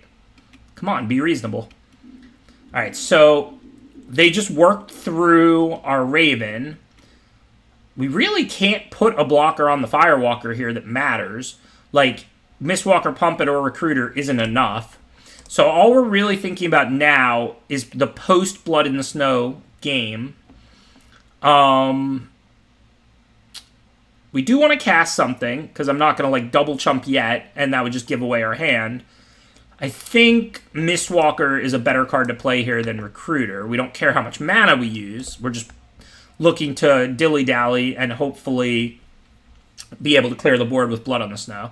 And then maybe we can rebuild with Recruiter, or we'll find another Raise the Draugr. I don't know. Obviously, this game is looking very bad. They have 2 creatures out. One of them goes indestructible. The other draws extra cards, and they're winning from all angles. So for now, I guess just block the bigger one. There's nothing else we can really do, right? Actually, maybe I'll block with Mistwalker, because if we draw Snowland, we could double Priest away the Icehide Troll. And Indestructible doesn't stop Priest ability, so even if they have their mana up, their Snow mana up, we could still kill the Icehide Troll with double Priest if we draw Snowland. We're currently like 2 or 3-0, but this game's looking rough.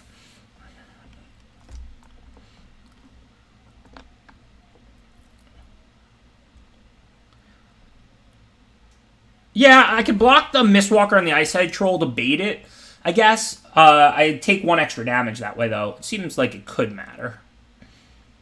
Also, it seemed likely they would just pump it anyway, regardless. Unless they had something better to do. Alright, we didn't draw the Snowland, so we can't get anything back, but we did draw the land. I don't see how I don't just Blood on the Snow. The only reason to wait would be in the hopes they play more things, but then they also might just have 2 up for Icehide Troll. I mean, I'm pretty sure we just run it here. I don't think this is really even a decision. I could double Priest the Sculptor, but it's summoning sick anyway, so that doesn't accomplish anything. So, unfortunately, I only drew one Snowland, so I can't get anything back. Not great, but maybe they're flooded. Maybe 2 or 3 of these are lands, and this is a Demon Bolt or something. Who knows?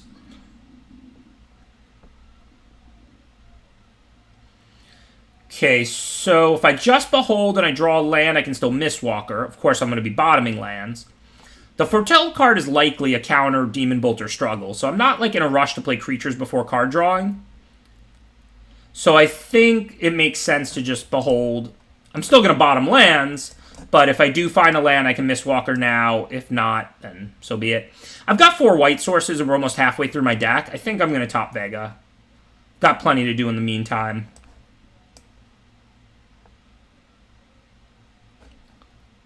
We haven't seen a white source yet. With the card we bottom, there's 21 cards and 4 white sources.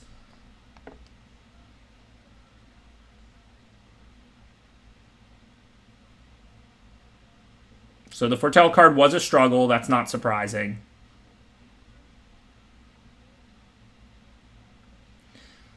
What is a problem now is that they played Packmate into struggle, so now we have to block this turn.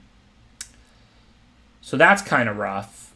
Makes me really wish I had bottom Vega, because if I could double spell, then I could have a profitable double block. I'm going to have to chump block now. So, I still want to try and get the Recruiter going if possible. So I think this turn I'm going to play Mistwalker and Foretell the Raven.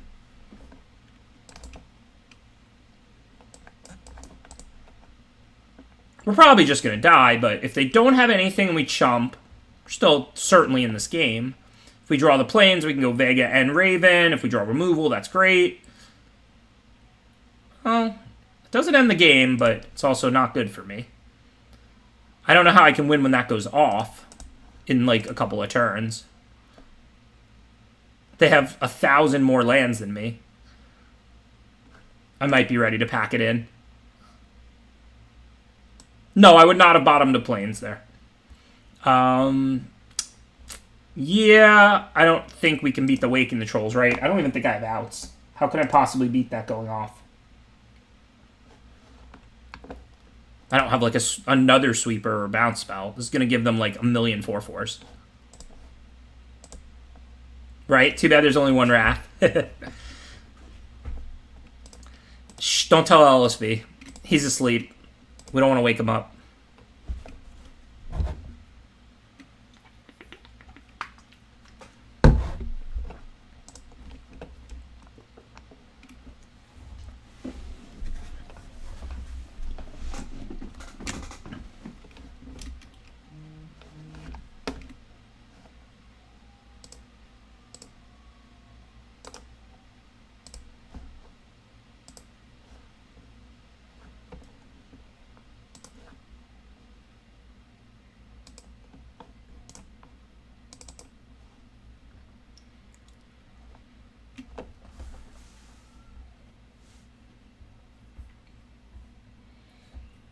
LSV is just one of the biggest trolls I've ever met.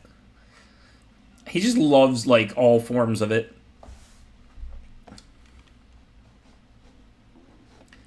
Well, this is a rough mana hand. I mean, if we draw an island, it's really good, and we're on the draw. I don't think it's in me to mull hands like this. Also, most of our early drops are black. So, like, hopefully we'll draw either islands or, like, priests. You know, we have 3 priests. Hooray!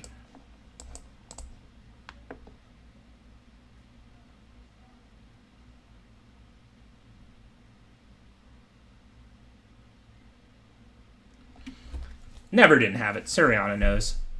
Better to keep and then lose when you don't get there and win when you do. I'm not saying we're going to win. Like, the opponent has a good draw on the play, but, you know, we didn't mulligan. We have a good hand now. Than it is to mull and just guarantee yourself to lose, right? Winning a game where you mulligan has been proven to be impossible.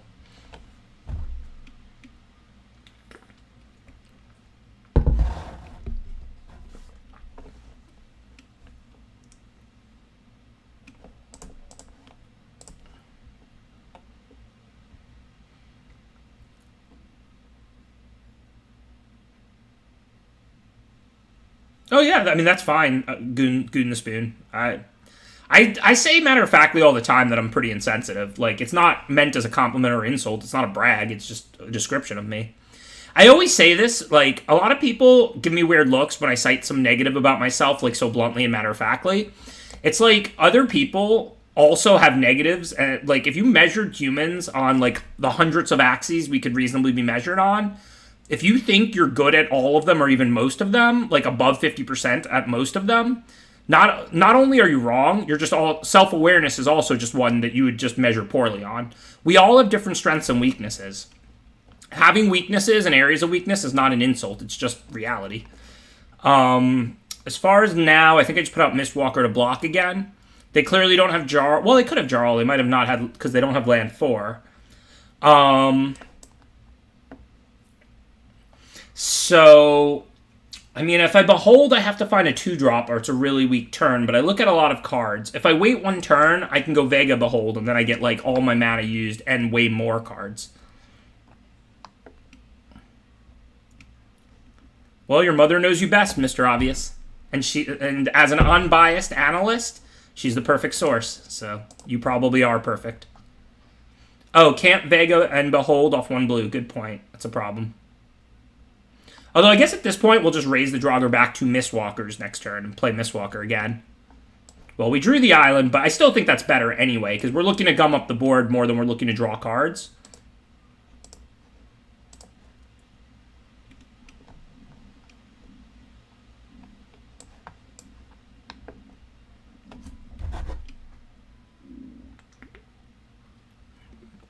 That's true. Dangle is right. My heart goes out to anybody who plays Constructed instead of Limited.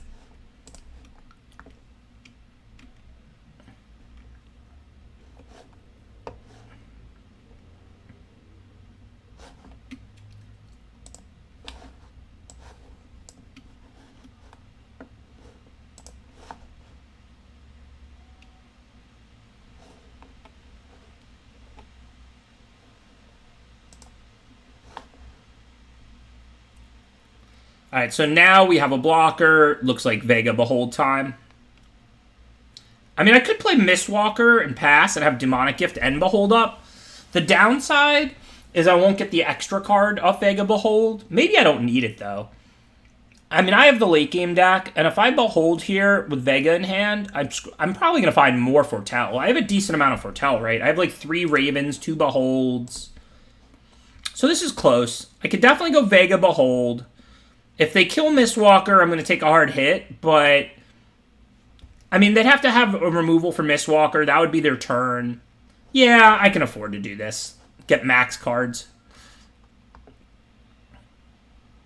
Oh, and I can still just pass. I mean, if they go and kill Vega, I'm going to probably respond with Behold, but I guess I could always just still pass here and Behold whenever I want, so.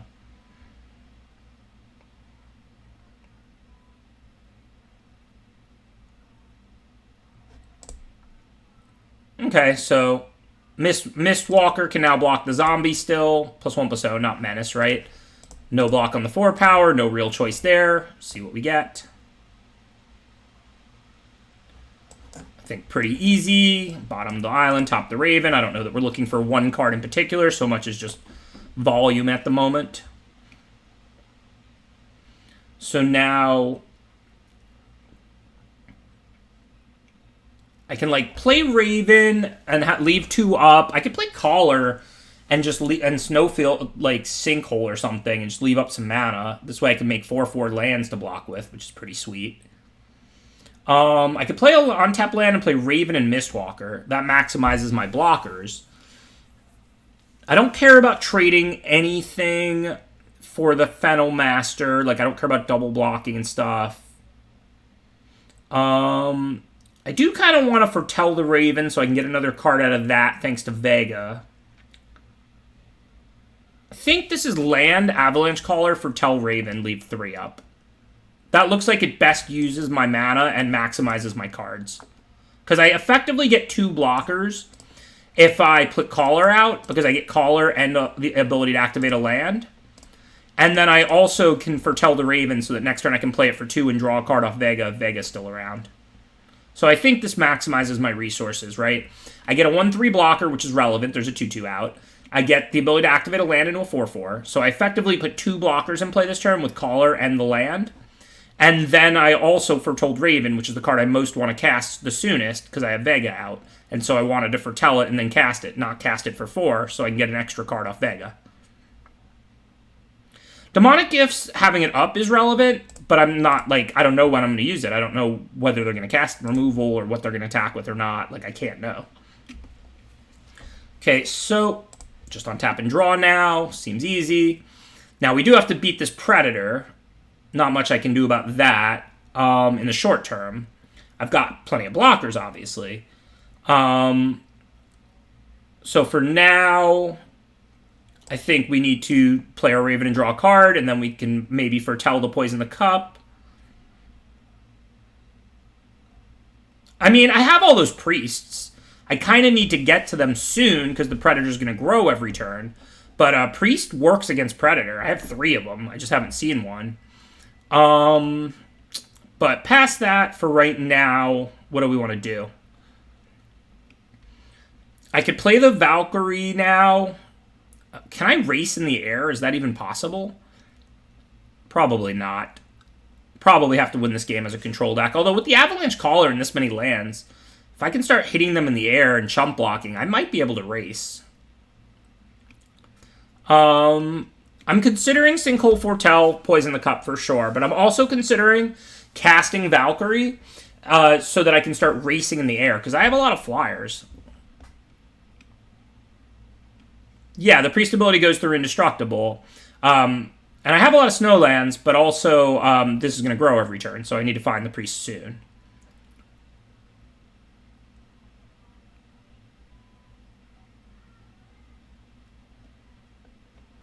I think... What do I want to do? I think I'm just going to play Valkyrie. I'm not going to foretell Poison the Cup. That's a little too greedy, I think. I'm just going to leave the 2 up so that I can have Demonic Gifts available.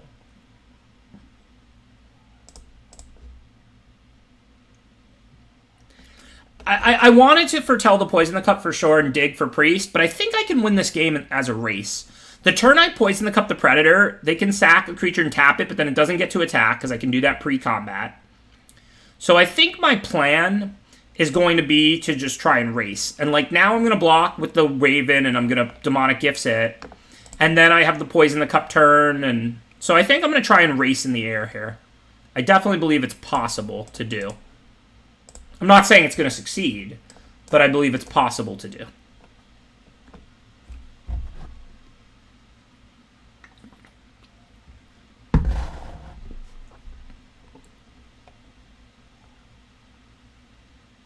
Also, on that last turn, they're going to lose blockers if they're sacking things to Predator. And then, like, I can Avalanche Caller up lands and attack with those. Like, this is going to be tight, but I think I can win this game without killing the Predator.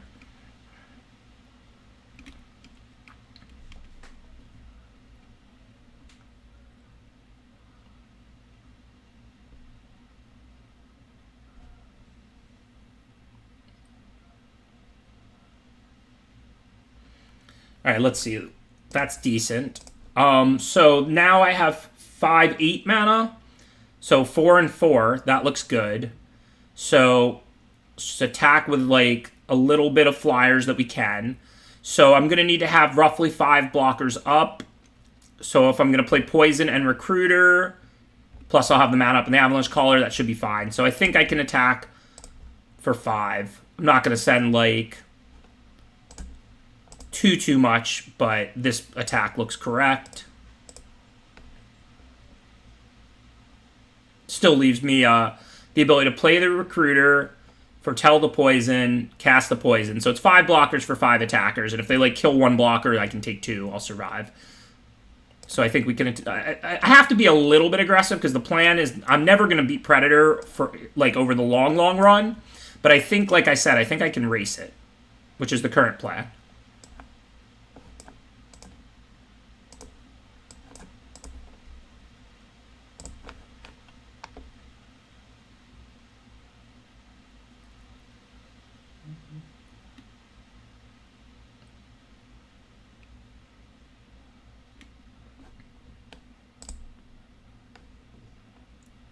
Okay, so I have to kill that before it attacks, because they can give it hexproof, but like, or indestructible, but that taps it. So then it's not attacking this turn.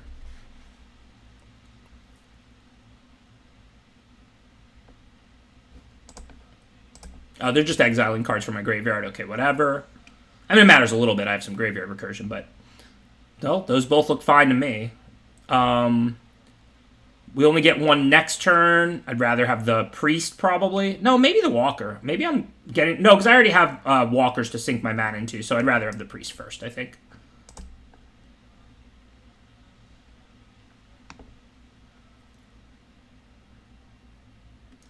I mean, we kill them in 2 turns. Like, this turn, we're definitely not going to kill them, but the turn after, we are, so...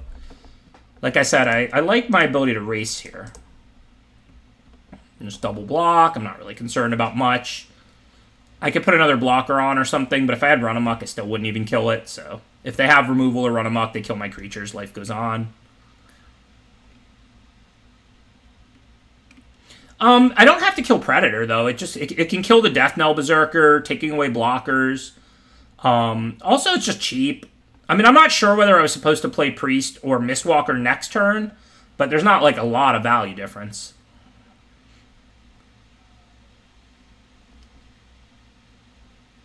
Okay, so let's see. So we have, what, 9 mana now? So, like, 4 for Recruiter leaves us 5 to play 2 creatures. Well, that looks good. And then we need to have a card to discard to Vicious Return, so we want to hold the gates.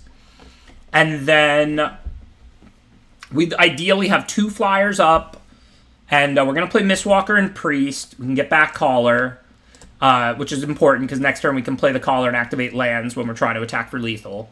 So I think this turn I'll probably attack with, like, Raven and Recruiter. And then I'll still have up enough blockers, right? These 2 plus the 2 I play is 4 for the 3. Yep, that works perfectly. And we have 2 flyers, so if they kill one, we don't die to the Predator. So, well, we'll actually have 3 flyers with Mistwalker. But either way, we want to have 4 blockers, I think. So this looks right to me.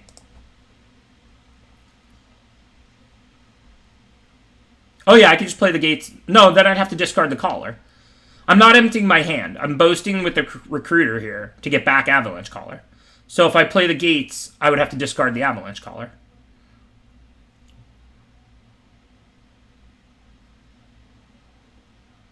I can't empty my hand. Remember, I have this Recruiter ability. And, like, whatever. I'm not going to spend 6 activating the gates next turn. It's practically a free discard. But I want to be able to play the Caller and then activate 2 lands and attack with those, potentially. There's a pretty substantial amount of value here, I think, in having Caller in hand.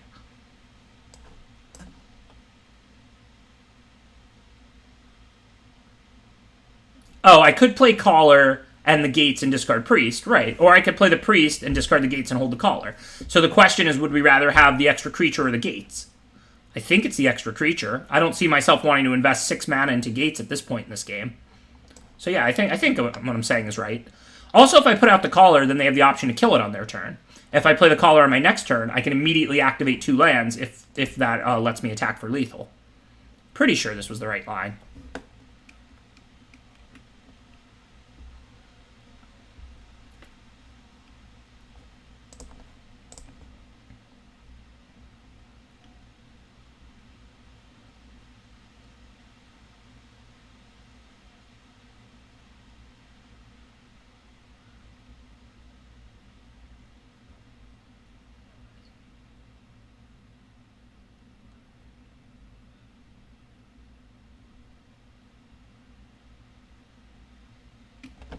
I'm not saying it's going to go that smoothly. It depends what they have. But if they don't have, like, flyers or removal, then I think I win.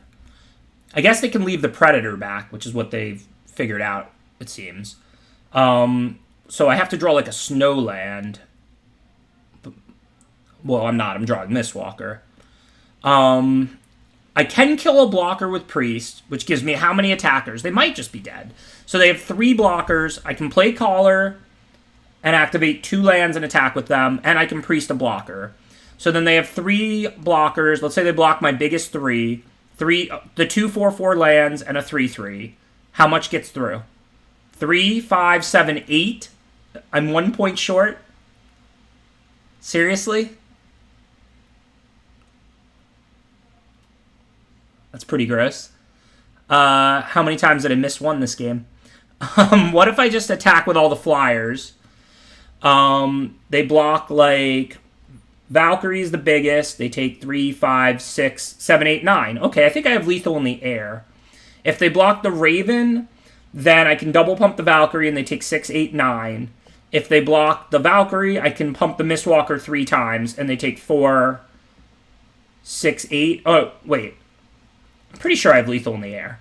If they block the Mistwalker, if they block the Raven and they let these through, I double pump the Valkyrie and that's 9. I have 4 Snowlands. If they block the Valkyrie, then I can 3, 5, 6 and triple pump the Raven, the Mistwalker. Yeah, I have 9 in the air, I'm pretty sure. Assuming I can still do arithmetic at this old age in my life. So the Valkyrie is 6. So if they don't block the Valkyrie, they die. If they block the Raven, 6, 8, 9. If they block the Valkyrie, it's 3, 5, 6, 3 pumps for 9. Pretty sure we have 9 in the air.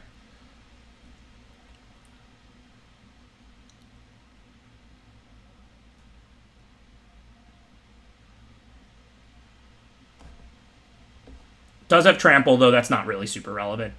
I mean, it means they basically would have to block that by even more. But, okay, so 3, 5, 6, because this gets +1/+1, so they're not taking any trample damage. But that said, unless they have something for 1 black, I count 9 damage.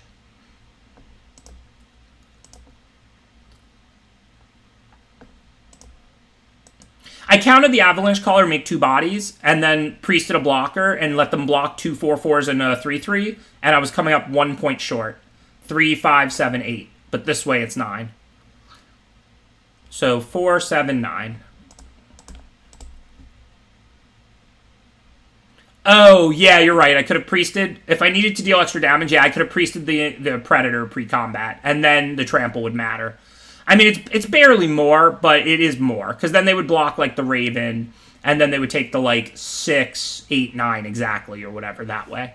But you are right, that is another way I could have gotten 9 in, if I needed to. Because you can't do it in combat after they block. So they would block the Raven instead or something then.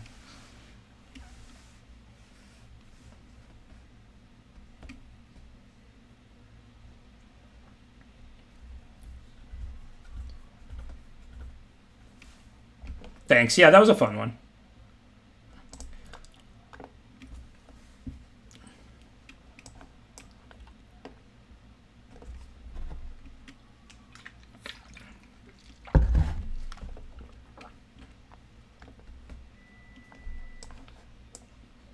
All right, so pretty easy. Harbinger?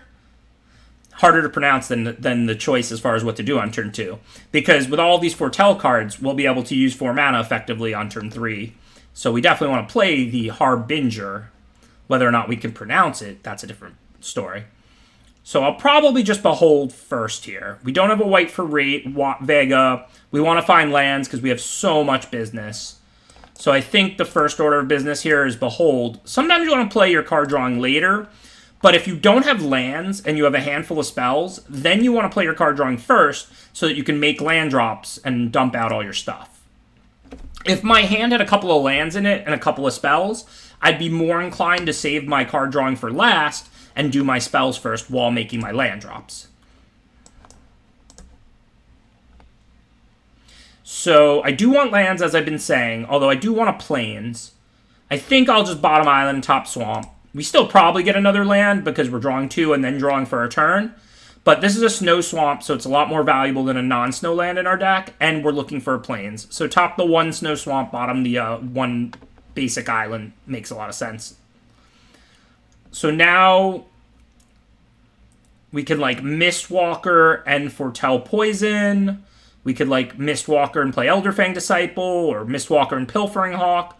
There's not much. Oh, we can't Mistwalker. We can't play 2 creatures. What am I saying? So we just want to play Mistwalker and then foretell the Poison the Cup. This is almost scripted because Putting ground creatures out doesn't produce much value right now. We're trying to win this game with card advantage. I mean, look at our hand.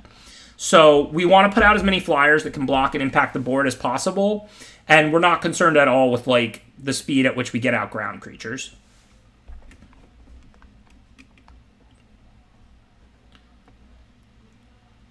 We could foretell Raven if we think that playing that before Poison the Cup is going to make sense.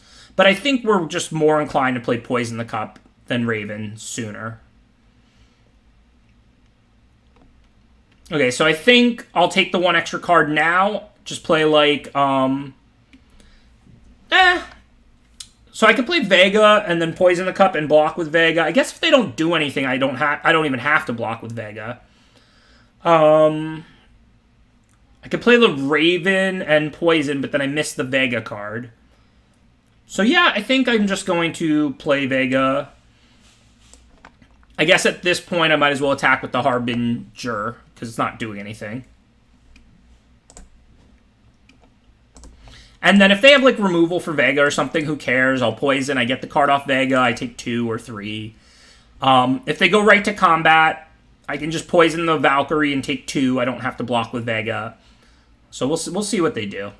We're winning by so much in terms of card advantage that I'm mostly interested in trading and keeping life totals high.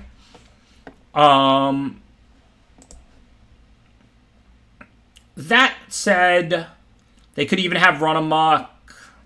If they have that, I probably want to work through it. I still have I'm going to draw a card when I cast this thanks to Vega. Then I get the Scry 2. Then I already have another Behold in hand.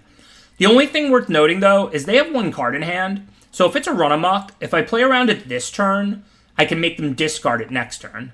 So for that reason, I think I'm just going to Poison the Valkyrie and not block the Courser. Because I don't want to give them the opportunity to play Run Amok in case I can just take it out of their hand with Disciple.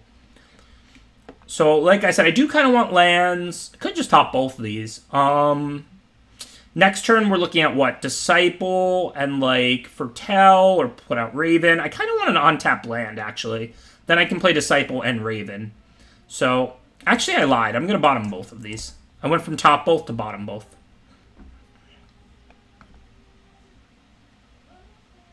Because I want to draw 1 land, because they have 1 card in hand, and if they don't play it, I do want to play Disciple, and then ideally Raven. Now, look, if I don't get the land for Raven, I'll probably just put Behold on Foretell, and then I'll plan to block this Courser with my Vega and cast Foretell. Because I can play 2 for Disciple, tap Harbinger, or tap up 2 lands and put Behold on Foretell, and then I can tap Harbinger in a land. Okay, well, they cast the Valkyrie. Still see a card in their hand. Is this Foretold? I thought I only saw 1 in their hand. Am I losing my mind? Is this card Foretold or in their hand? It's Foretold, right? Yeah, it's not doing the weird little logo thing that like Foretold cards normally do, I think. Yeah, I thought they had exactly 1 in hand, but I'm confused now because I thought when cards are Foretold they like are off to the side or they have like some kind of an animation. Right. Okay, so anyways, that means discipling them has very little value right now. Getting Recruiter going looks pretty good, because then we can bring back flyers after trading them off, but it might be a little slow. So first, I think we just want to trade flyers. I don't need way more cards. Like, we literally have a Behold and a Recruiter now. So all I want to do is trade flyers for flyers. I took the 3 last turn in case it was Run Amok. So remember, the number 1 rule for playing around a card is can you reduce its impact later? So if Run Amok was going to do the same thing on the next turn, I would never play around it. But because they had 1 card in hand and I had Disciple, if I play around Run Amok that turn, I can Disciple the Run Amok out of their hand. But they played Valkyrie, so they don't have Run Amok. So now we've found out they don't have Run Amok. We tried to play around Run Amok, and now we're just going to, make trades.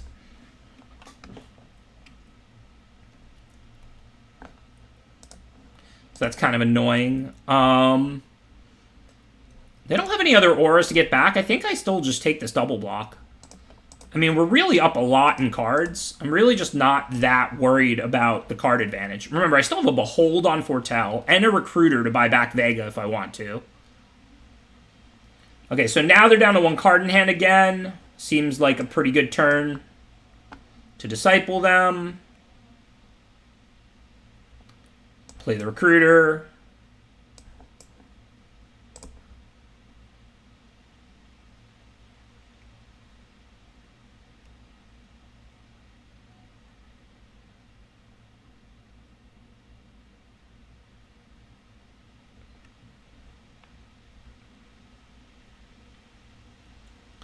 All right, so let's see how much mana we have to work with. 4, 8, and then a potential 9th in Harbinger. So if we do 4 for Recruiter, we could get back like Raven, and then foretell it and play the Hawk to block the Valkyrie with. That looks pretty good. That uses all of our mana. We don't take damage, and then next turn the Raven can trade with the Valkyrie.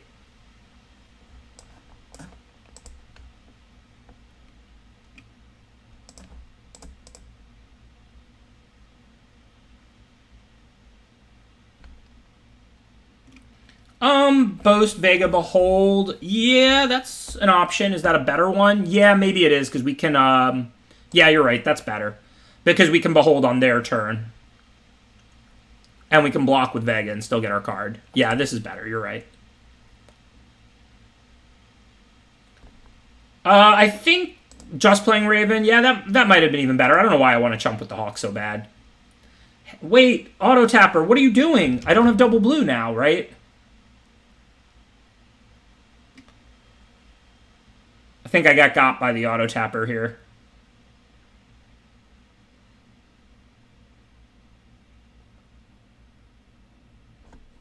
Oh, Harbinger's blue. You're right. Chat knows everything. Good stuff. We can just still Behold, because Harbinger makes blue. Harbinger. I'm sorry, Auto Tapper. Even though I'm still kind of don't understand why all the cards I had in hand were blue and you tapped all my islands. I know why. It's because these are snow swamps, this is snow plains, and these are non-basics. But still, you know, the Auto Tapper could probably have prioritized me being able to cast spells rather than leaving fancier non-basics. But I do apologize to the Auto Tapper. I didn't actually get burnt in this case.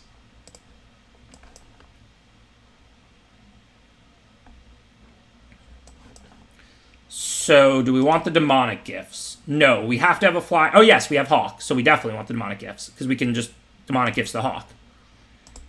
And then it can take out the remaining Valkyrie, which is the last threat we really need to deal with right now.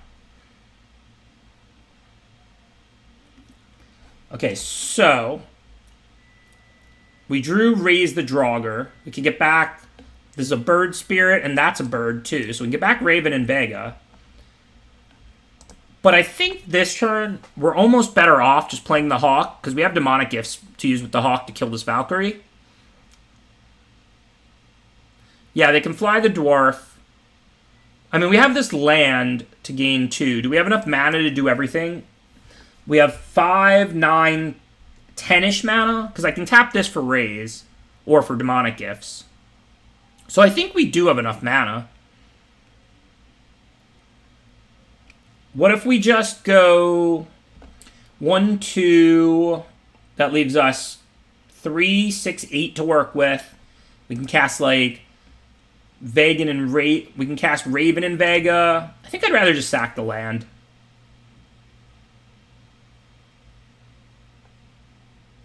I think we have enough mana.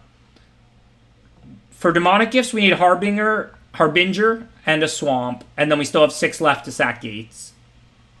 So I think this is right.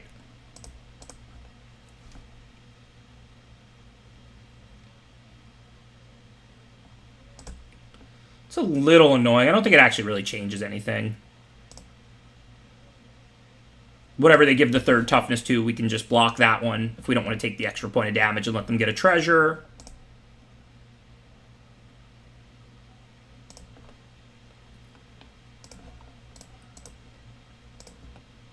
And then if we tap like that, we still have our gates mana. Looks good.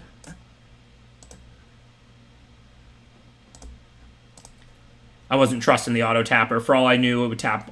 I would like click on demonic gifts and it would tap like island and swamp or something.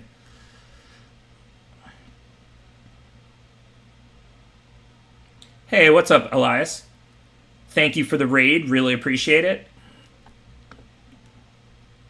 Hope you had a good stream.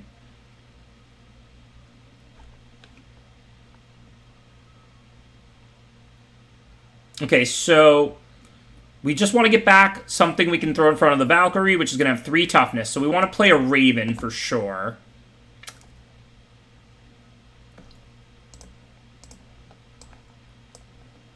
Thanks. And again, I appreciate the raid. Thank you for, you know, the support. It's really nice of you. All right, these 2 are coming back. And I need to put out Raven because that's my blocker for Valkyrie. And then... guess just put out Vega.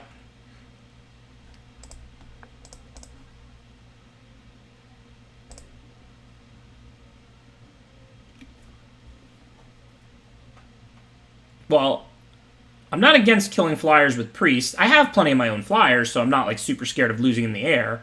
But at the moment, I think there was more value in casting all those cards.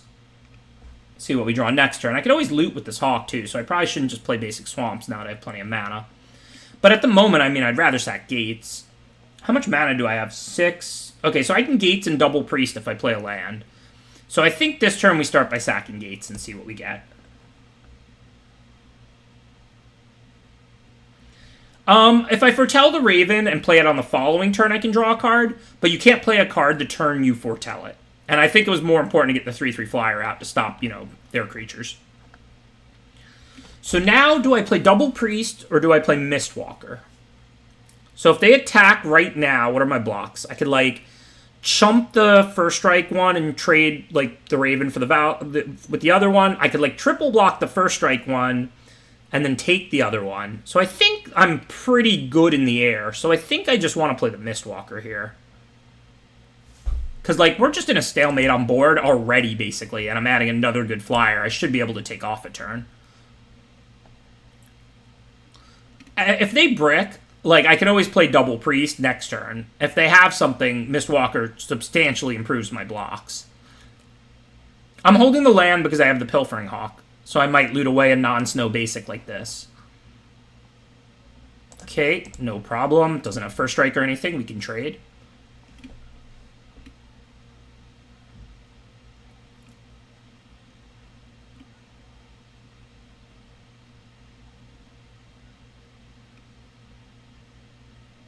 Yeah, I think it passed too quickly, so I didn't think they could have run amok. If that was in person, I probably should have put the Mistwalker on that block too. Since they weren't killing both. Who really cares if they kill Mistwalker or Raven? It's certainly worth playing around a top deck run amok. I think it just like insta-passed after they attacked, so I was like didn't think they could have a trick. But if that was in person, the right block would be Mistwalker and Raven. Okay, so now we're good on board for this turn. Can't really attack this turn unless we play Caller. I want to play a Priest pretty badly, but I don't really care if I play 2 Priests this turn. So can I play Caller, activate attack with 1, and then play a Priest? That looks pretty good.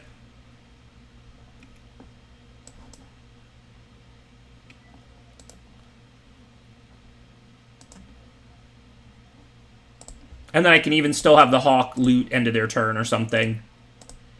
I mean, with how many lands we have, we should be able to activate a lot of snow lands, like, kill them very quickly, probably next turn. And I don't see how we can accidentally die. I mean, we're out of Provoke the Troll's range. We have a bunch of blockers. Like, if they play a haste creature, flyer, run amok, whatever, they're not killing us. So I think this game's pretty over.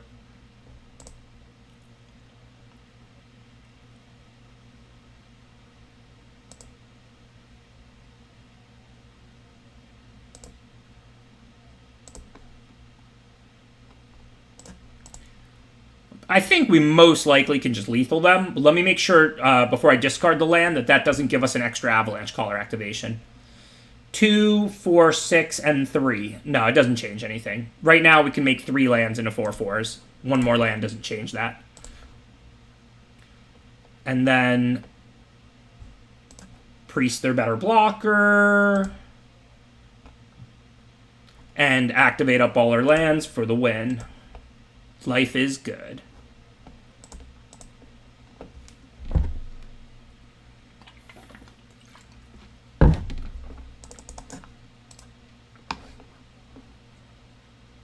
Yeah, the flyers can often be a problem for these kind of controlling decks. Not so much for my deck at the moment, since I'm all flyers and removal. Thank you for the subscription, Ameribrit. I see you're a new subscriber. I hope you're enjoying the stream.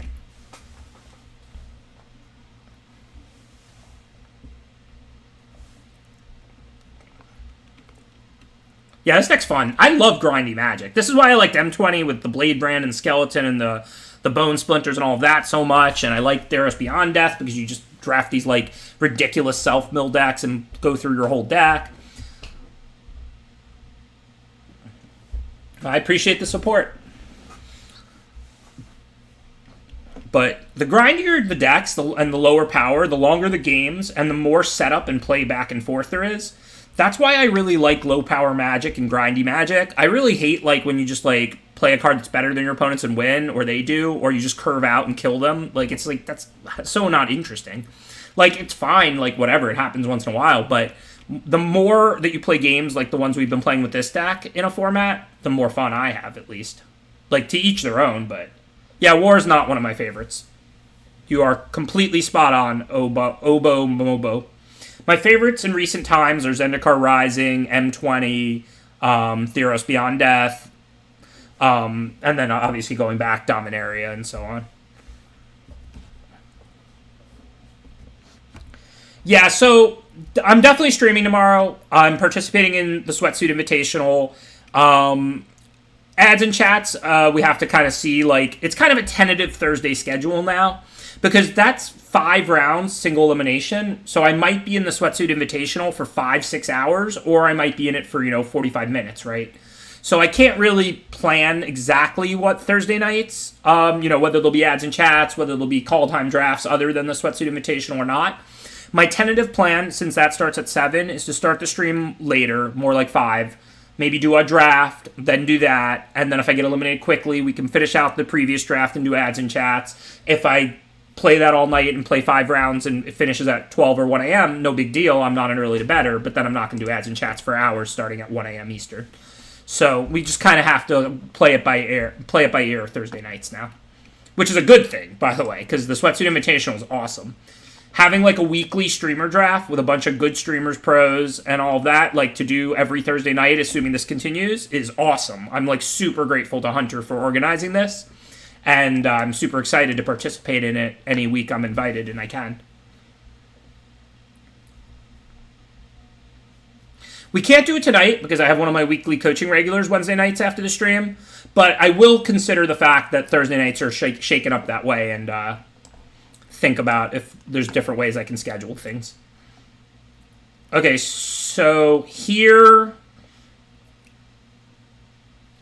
we've got Poison the Cup for Vargoth. We'll probably just use it because I don't want to let them boast. The Scry 2 is huge, but I think it's better to stop them from tutoring. Never let your opponents boast, right? Nothing worse than a braggart.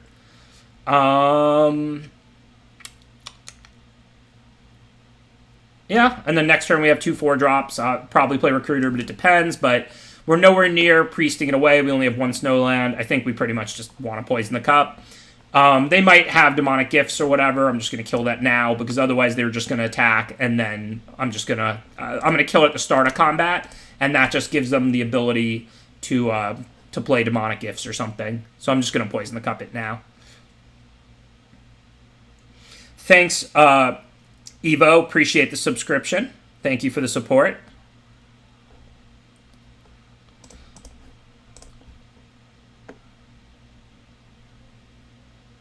I know, yeah, it's a joke about people bragging SV Gordon. Axgard, Braggart is totally playable. It's just an absolutely serviceable, perfectly fine 4, nothing special. But, boasting is bragging, so... I like to, I like to unleash those super clever puns that you've never heard anywhere else that require incredible, cleverness and wit to deploy. Okay, so, yeah, let's just trade Recruiter for Burgie if they attack or whatever. We have recursion.deck. We can always raise the raise the Draugr back the Recruiter and Priest. These are both clerics. Remember, that's a big part of why I included Recruiter. Here's the thing about Recruiter. You might thought that card was unplayable, and you might be seeing it perform pretty well for me in this run. Remember, Most black decks in this format are primarily aggressive. I have a super grindy deck that's going to make land drops forever. So if you're going to... Recruiter's a lot better in a deck that's going to extend games and trade things off than it is... Wait, they're just throwing away the 1-2? I'll take the free kill. Oh, wait. They got a red mana. They probably have Run Amok. So... So I'm going to block. Obviously, I'm not particularly attached to my Recruiter or anything. This is draft 1.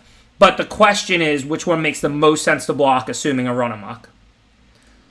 So if I block like a 3-power and they Run Amok there and they trample over, the 0-4 blocks a 3-3. I go on to take 1 plus 3 trample, so that's 4. If I block the 1-2 and they Run Amok and I block a 3-3, they trample over for 1, it's 4 either way. So I'll go for the free kill in case they don't have it.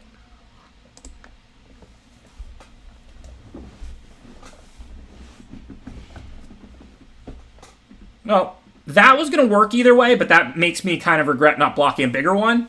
But then again, if I block one of the bigger ones, maybe they just Demonic Gifts and take the free kill on the Priest here, and they don't have to use the Demonic Gifts on the one that the Recruiter blocks. So my play was probably fine.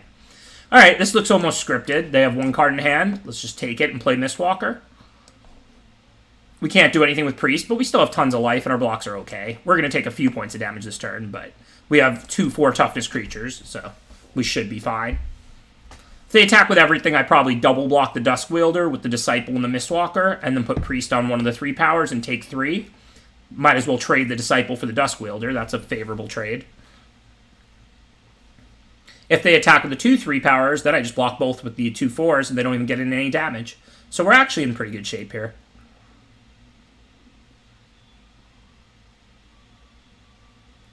This is, in fact, a Cleric Tribal deck. No, not really. It's just we have 3 Mistwalkers, and then we have a bunch of birds and a bunch of Clerics. So we should almost always be able to get 2 things back by either getting back Mistwalker and anything, or 2 birds or 2 Clerics or whatever.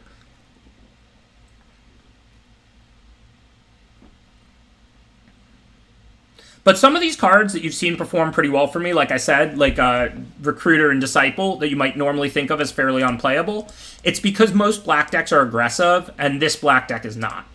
Like, I have a totally grindy, late-game-oriented black deck right now, so cards like Disciple and Recruiter, which are both just, overtly grindy, are going to perform much better in my deck than they are the average black aggro deck. Well, they have 1 card again. Zombie Cleric, Elf Cleric. I'm down. Let's get that last card out of their hand again. No clue if it's a land or not at this point, but I'm up plenty of resources, and I even have a Behold to reload more later. What did I do wrong? I see somebody hit the punt counter. Why not block the 3-2? I don't know. It doesn't have a boast ability. I mean, I guess I could kill. I guess I would take like a little less damage, but this 3-2 is just a blank against all my 4 toughness creatures. Like, it's literally doing nothing.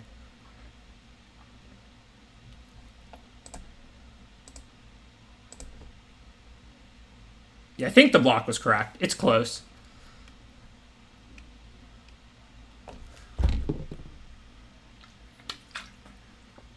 Well, that's a little annoying.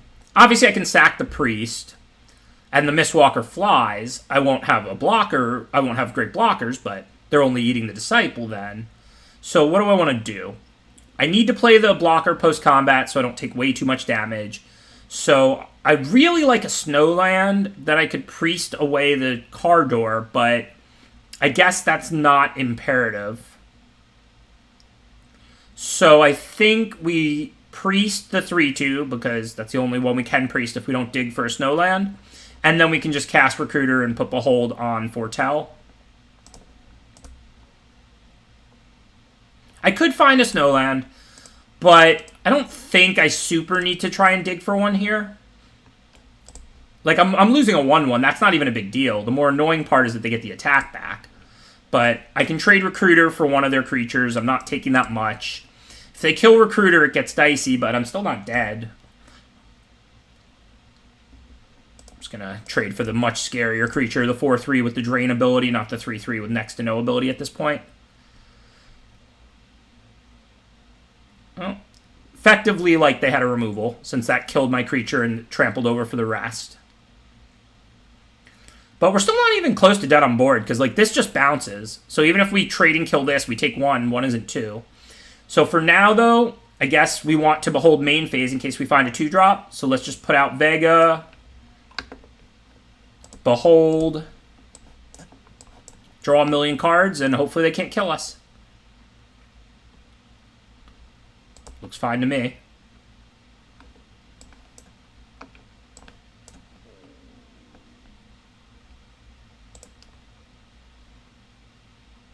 So if they don't have anything, we're good.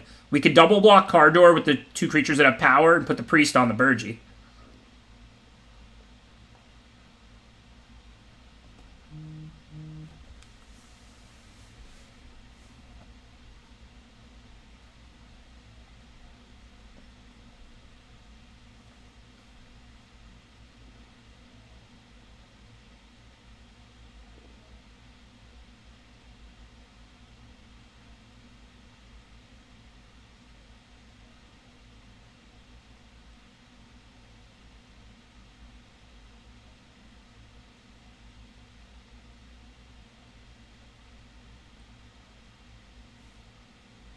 So our block's pretty scripted. We have no reason to believe they have anything, and if they do, we're just dead pretty much regardless. So we want to get the Cardor off the board pretty bad, since we're at 2 and it drains for 1 whenever an attacker dies. These blocks are profitable.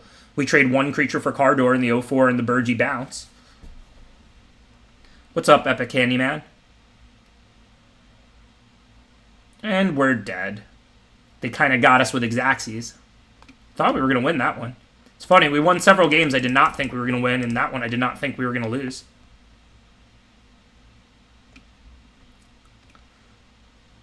Thanks for the subscription, Keppel. Appreciate the support. Yeah, we emptied their hand multiple times in very favorable positions, and then they just kept Cardor into Basalt thing and all of that. Yeah, there's definitely stuff I could have done differently, but that doesn't mean at the time it was wrong. Like, you know, we had plenty of life when I was making all the plays I did, and just they kept drawing spell after spell after spell. I mean, it is what it is. Sometimes I draw spell after spell after spell, but I think I took the lines that create the most value on board.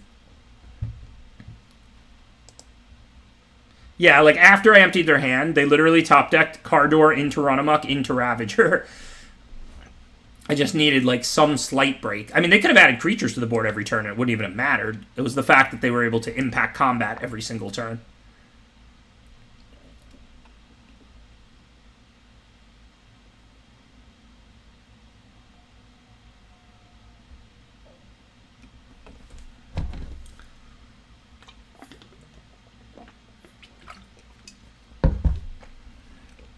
So if we draw a snow land, I'll probably kill the Sculptor, because, you know, bolt the bird.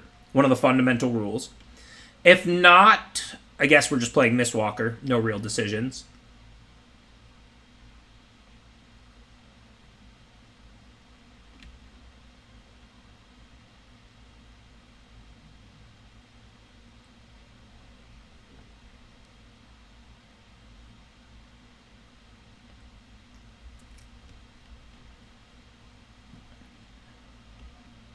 Hey, we got another raid. What's up, Newmont? Hope you had a good stream. Really appreciate the support.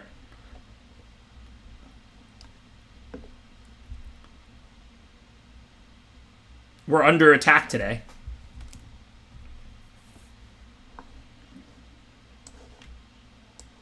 It's pretty funny. I don't know how many of you were here when I first started streaming a couple of years ago, but so Gabby rated me, like, the first day I was streaming, and I really didn't know much about, like, let's say, individual Twitch streams. Like, I watched a lot of Magic coverage and stuff, but I didn't, like, watch a lot of Twitch streams back then. And literally, like, day one when she rated me, I was just like, what's going on? I mean, we're under attack? This is weird. Like, I don't know. My screen is being flooded with, like, these, like, emotes and icons, and a bunch of people are filling the chat with things. Like, oh, no. But, like, I didn't assume it would be something bad, because, like, obviously it's public, and, like, you know, she's doing it, and, like, everyone can see she's doing it. But I had, like, no idea what was going on. I was just like, why is my chat being flooded with these, like, Viper icons and stuff. Like, what is going on here? Like, what is a raid? Why am I under attack? What did I do?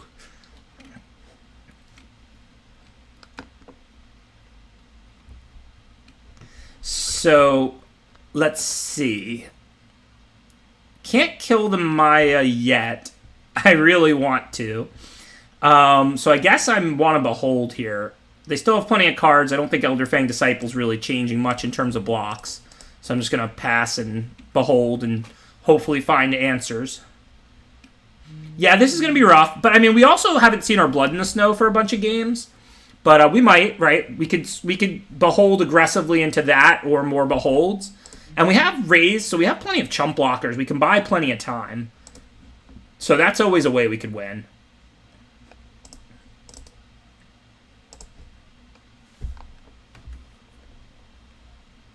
Hi, Masuki. I did Shark and Bake. Literally, when I read PV's article there, I was like, yeah, that sounds like something I could have said. Did I ever say that? I was like, I don't think I ever said that. All right, so let's see. We really do want our Blood on the Snow. It's going to be hard to win this game without it.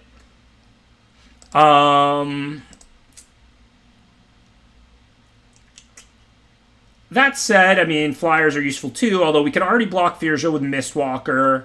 Priest isn't looking great. Yeah, I think this is just bottom. Even though it's hard to bottom 2 spells, we're only a 17-land deck. 2 of our lands sack to draw 2 cards. We're really looking for Blood in the Snow or more Beholds. Bottom both and draw 2 lands, you called it. So for now, because also if we find Snowlands, we could get to the point where we can Priest away Troll or Maya at least. But yeah, this game's not looking good.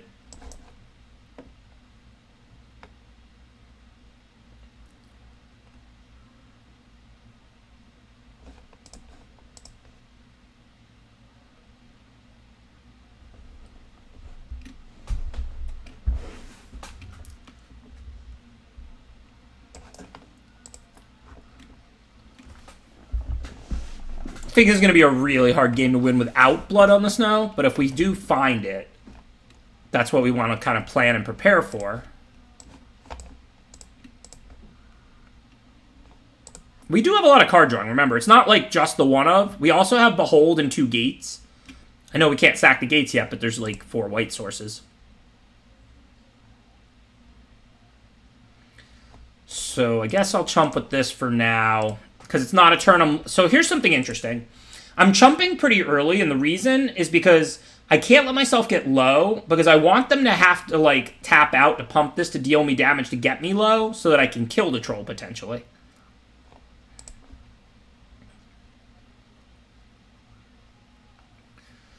Also, I guess I'm just going to end up chumping with the Priest, and then raise back the Priest and the Disciple now.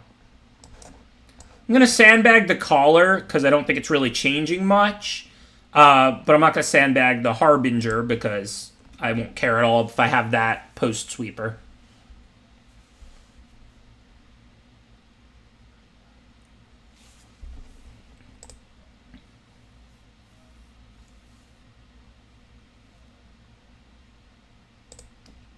I think we're like 4-2 or something with this deck.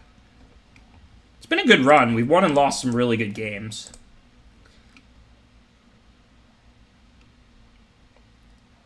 Yeah, this board is going to be tough. Like I said, I mean, we're mostly just trying to drag out the game, hope we draw our Blood on the Snow. There's a higher chance than usual we can get a spell out of their hand, because they're probably waiting to have 2 spells for Firja. So, like, I'm more excited about getting back the Disciple than I normally would at this point in the game. I don't know what they're holding. It might be a land, it might be a removal, it might be a trick, it might be a creature. But knowing they have Firja out, I assume they would hold like a random creature rather than put it on the board.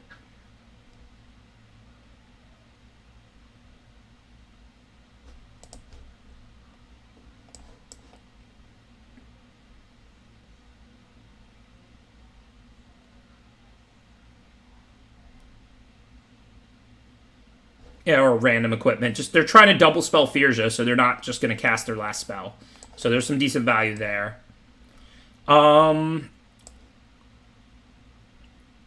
think I probably do need to put the Caller out now so they don't just attack me with everything. And probably want to put the Priest out.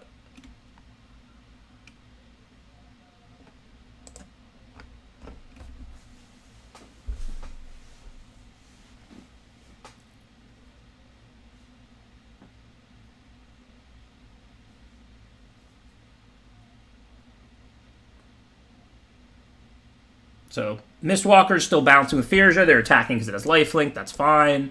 And then as far as Eyesight Troll, like I said, I'm looking to chump sooner rather than later because I don't want to let myself get low. So I guess we'll just throw the 1/1. Well, Recruiter can attack and get something back. And then we can raise the Draugr back the Recruiter. So I think we'll certainly play that. Also, if I could find some snow lands, that would be useful. Or Blood on the Snow, or Behold. Kind of drawing everything I don't want at the moment.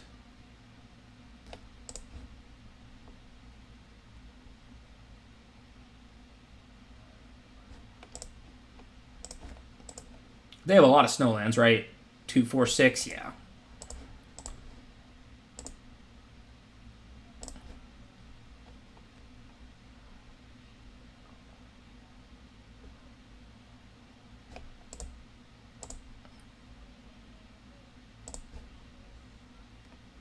All right, we're getting closer. Second snowland, at least.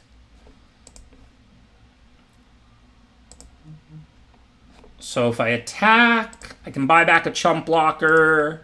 There's no real way to get more value than that, is there? Oh, I can buy back Priest.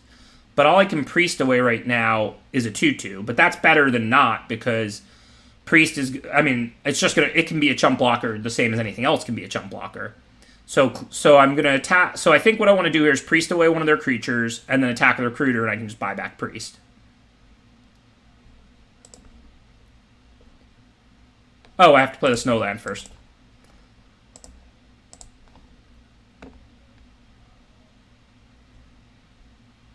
Obviously, these little tokens don't matter much, but the point is if I'm going to buy back a 1/1 that makes them discard when they have no cards in hand, I might as well just buy back an 0/4, right?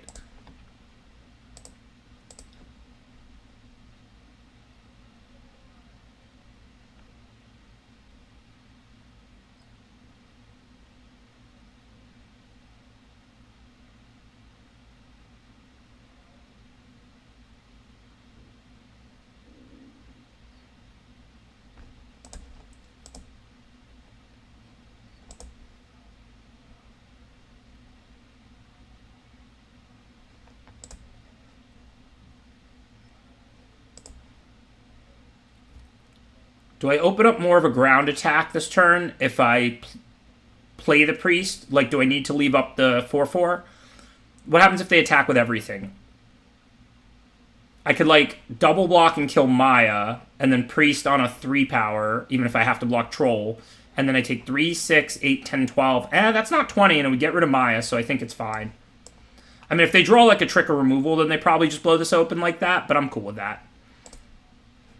Because if they all out attack, I can still just kill Maya here for free by double blocking with the Caller and the Mistwalker. Chump the Troll. I'm not actually that low, because these all turn to 1/1s after Maya's gone. I played a land. I played the Snow Swamp. Can't play 2 lands in 1 turn. Not on Arena, not if you're an honest Magic player in person.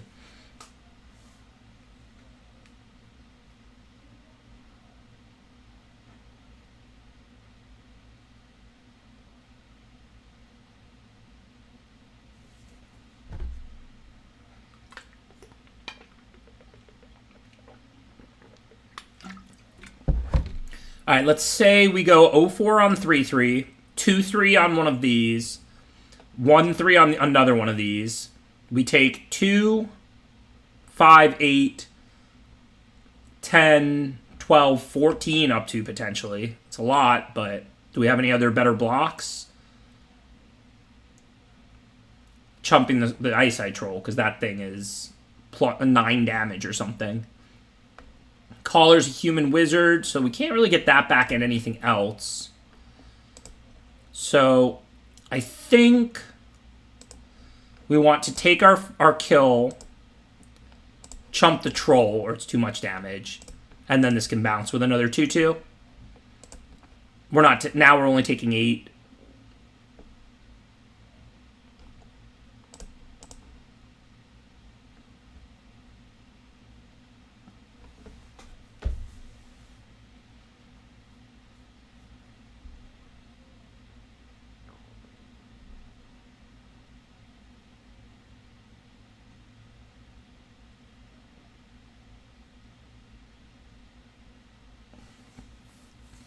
All right, so that's decent. So no real decisions. Go get back Recruiter and Priest.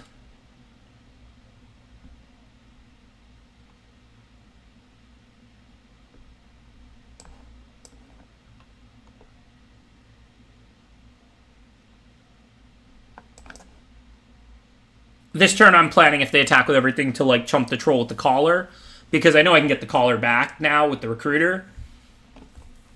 I can't like double Priest in a turn because it's always going to be summoning sick, but if I can Priest away the Maya, then I can Priest away the troll afterwards because it shrinks. So assuming they don't draw too well over the next turn or two, we have the ability to turn this game now that we have 3 Snowlands. And they can't do like a full alpha because then I can just block Maya with Recruiter. And if they want to attack with other things, we'll see how it goes. But 3/3 eats 2/2, 1/3 bounces with 2/2, 0/4 bounces with 3/3s. So I don't think it's going to be that bad for us.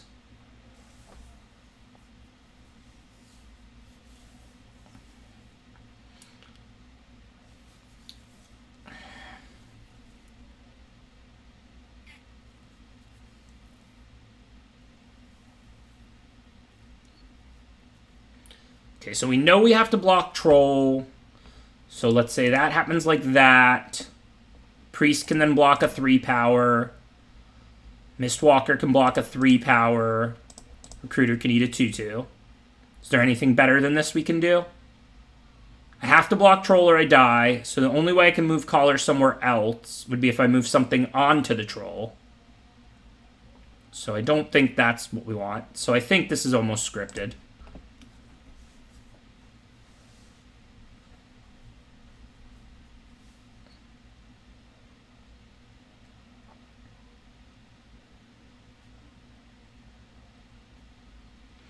Okay, so we have to Priest away Maya. I could then attack with a Recruiter and get back Priest, but will we be dead? So I'll have 2 blockers. So something to put in front of Troll, something else to put in front of like Sculptor. Remember, Maya will be gone. It looks like it's exactly 5. So if I Priest away Maya, attack with a Recruiter, get back Priest and play it, I have Priest and Mistwalker to block with. I block Troll and like a 2-power, and I take exactly 5. Okay, so that's not really acceptable because then I'd be dead. But instead of getting back Priest, I can get back Avalanche Caller, and then I'll have plenty of blockers. And then I can always try and get back Priest to deal with Troll next turn because they're not killing Recruiter. So that looks fine. Do I have enough mana? Probably. I have a lot of mana. How much do I have? 6, 10. So 4 leaves me 6. 2 for Caller. Seems fine. And then I can still activate it. So let's Priest away Maya. I don't think we need to Blood in the Snow. I mean, I'd like to, but the Troll will live. I know I get back a blocker, but I think this line is better.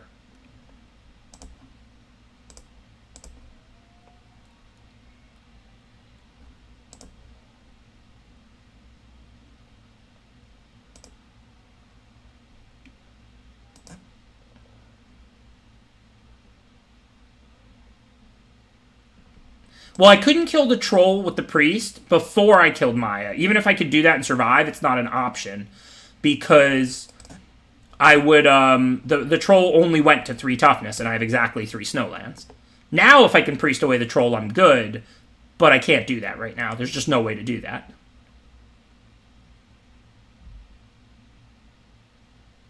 Well, if they weren't drawing lands to make tokens, they'd be drawing spells. So I'm not really in a position to complain about that.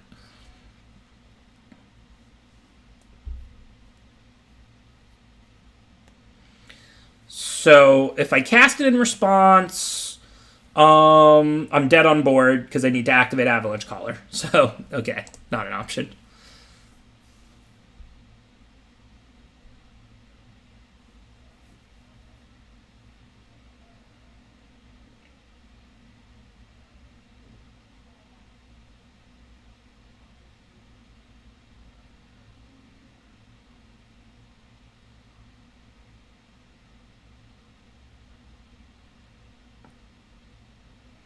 If I drew blood... Oh, you're saying if I had seen blood off the Behold, what I could then do is priest the Troll and then cast the Blood in the Snow. Yeah, you're right. Maybe I should have done that. Behold looks at a lot of cards. I didn't consider that. I thought the Troll would live. Not that it would kill me. I knew I'd get something back from Blood in the Snow. But I'd be getting back like a chump blocker and facing an empty... using... I'd be out of resources. I'd get back a chump blocker to chump block Troll. I was thinking Troll would live. The fact that Troll would die makes that a lot more interesting.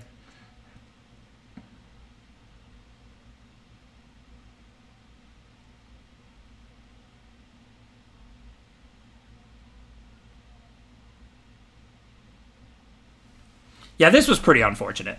Them top decking Skull Raid so they could get the Behold out of my hand and then get another card and then play the other card and trigger the Firja. Like, this was a pretty rough turn.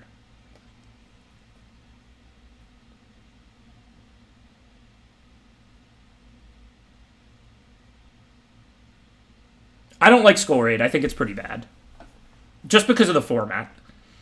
Okay, so now I don't think it matters much whether we do blue or black. We have plenty of each. It looks like we have more blue. I don't think we're losing the 4/4 anyway. Oh yeah, we might be because we might have to put it in front of Troll. So we have to block 3 creatures. If we can get them to tap 2 with the Troll, that means Blood in the Snow is a better top deck. So if we put the 4/4 on the Troll, that has some positive value. I could also put the Mistwalker on the Troll. And then I could go like 4/4. Oops. Definitely don't want to tap my 4/4 for mana. So let's say it's 4/4 on 3/3, Mistwalker on Troll, which still forces the tap, and 1/1 on 1/1 here. This looks pretty good. Can I do better than this? I could take 1 less damage if I block all of these 3.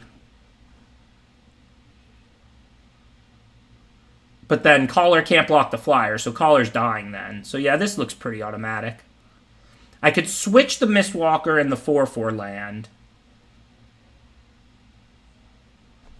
But yeah, this seems right to me.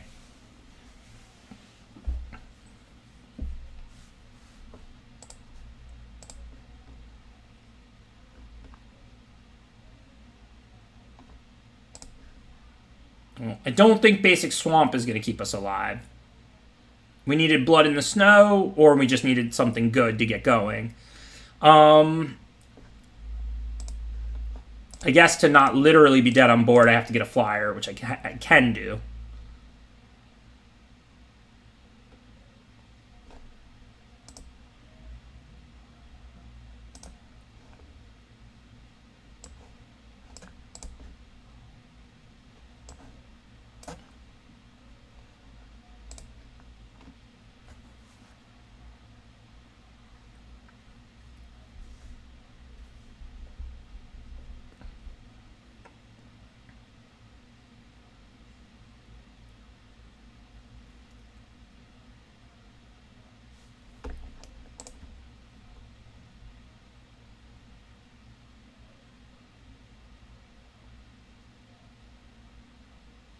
Yeah, I mean, I understand they can attack with all 4, but you never know what your opponent has. I'm not saying they're not gonna. I expect them to attack in this spot, but like, they might not. They might only send the Troll or whatever. But if I don't play the Mistwalker, then the Firja is just gonna attack. It's the only flyer, and I have no blocks, and it's just the easiest attack in the world. This way, now they at least have to make like a semi-risky attack potentially.